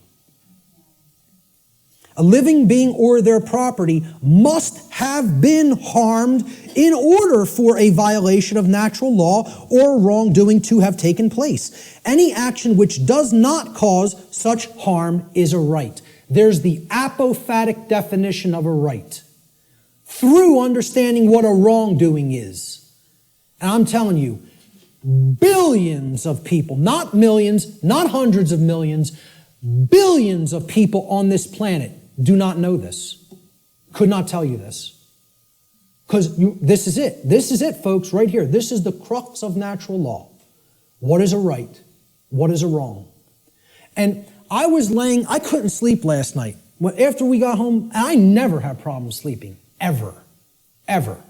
I'm just going to tell you this before we break. I was laying in bed last night before I went to sleep for the night. Could not sleep because all I was thinking of is how preposterous. I told this to some people at lunch. I'm just sitting there thinking about how preposterous and ridiculous it is for me to even ever have to utter any of this. The fact that this is not 100% pure common sense knowledge on the earth is so abominably preposterous to me that all I was sitting there thinking is, how could I be going out and explaining this to people? This is what I must do? Me, though. It was almost like schizophrenic in a way. Because I was just thinking, I was waking up and then falling back to sleep and waking up thinking, where am I? Why am I here? And I'm the person who's coming out and doing this. And it's just so absurd and ridiculous to me. Some punk from South Philadelphia taking in the knowledge of the mystery traditions and teaching them to people. Me. It's the most ridiculous thing. I can't even imagine it, you know? I still can't. I can't imagine that it's necessary, you know? That's the position that our society is in. It's so profoundly sad that I can't believe it. And unless we deeply start to understand this and propagate this knowledge to other people, things are going to get worse and worse and worse and worse. And there's no reason for it. There's no reason to go down that path. We want to choose the way of maximum pain because we don't want to give up thoughts that we're addicted to just because the pattern has been there for as long as we can remember. We would rather go down the path to the grave and the abyss rather than admit we were wrong and just say, I need to give up this negative way of thinking. You know? I'm going to leave it right there and just say the bottom line to what this section comes down to is if someone hasn't been harmed, no wrongdoing has been committed. No victim, no crime, in other words. Many people insist, there doesn't have to be a victim for there to be a crime committed. You know how many people are rotting away in a jail cell right now as we speak who have never harmed another living being? You know how many people? Tens of thousands. Okay? And no one has any right to hold them. Unless you've harmed somebody else, nobody has a right to stop you from continuing to take the action that you are taking.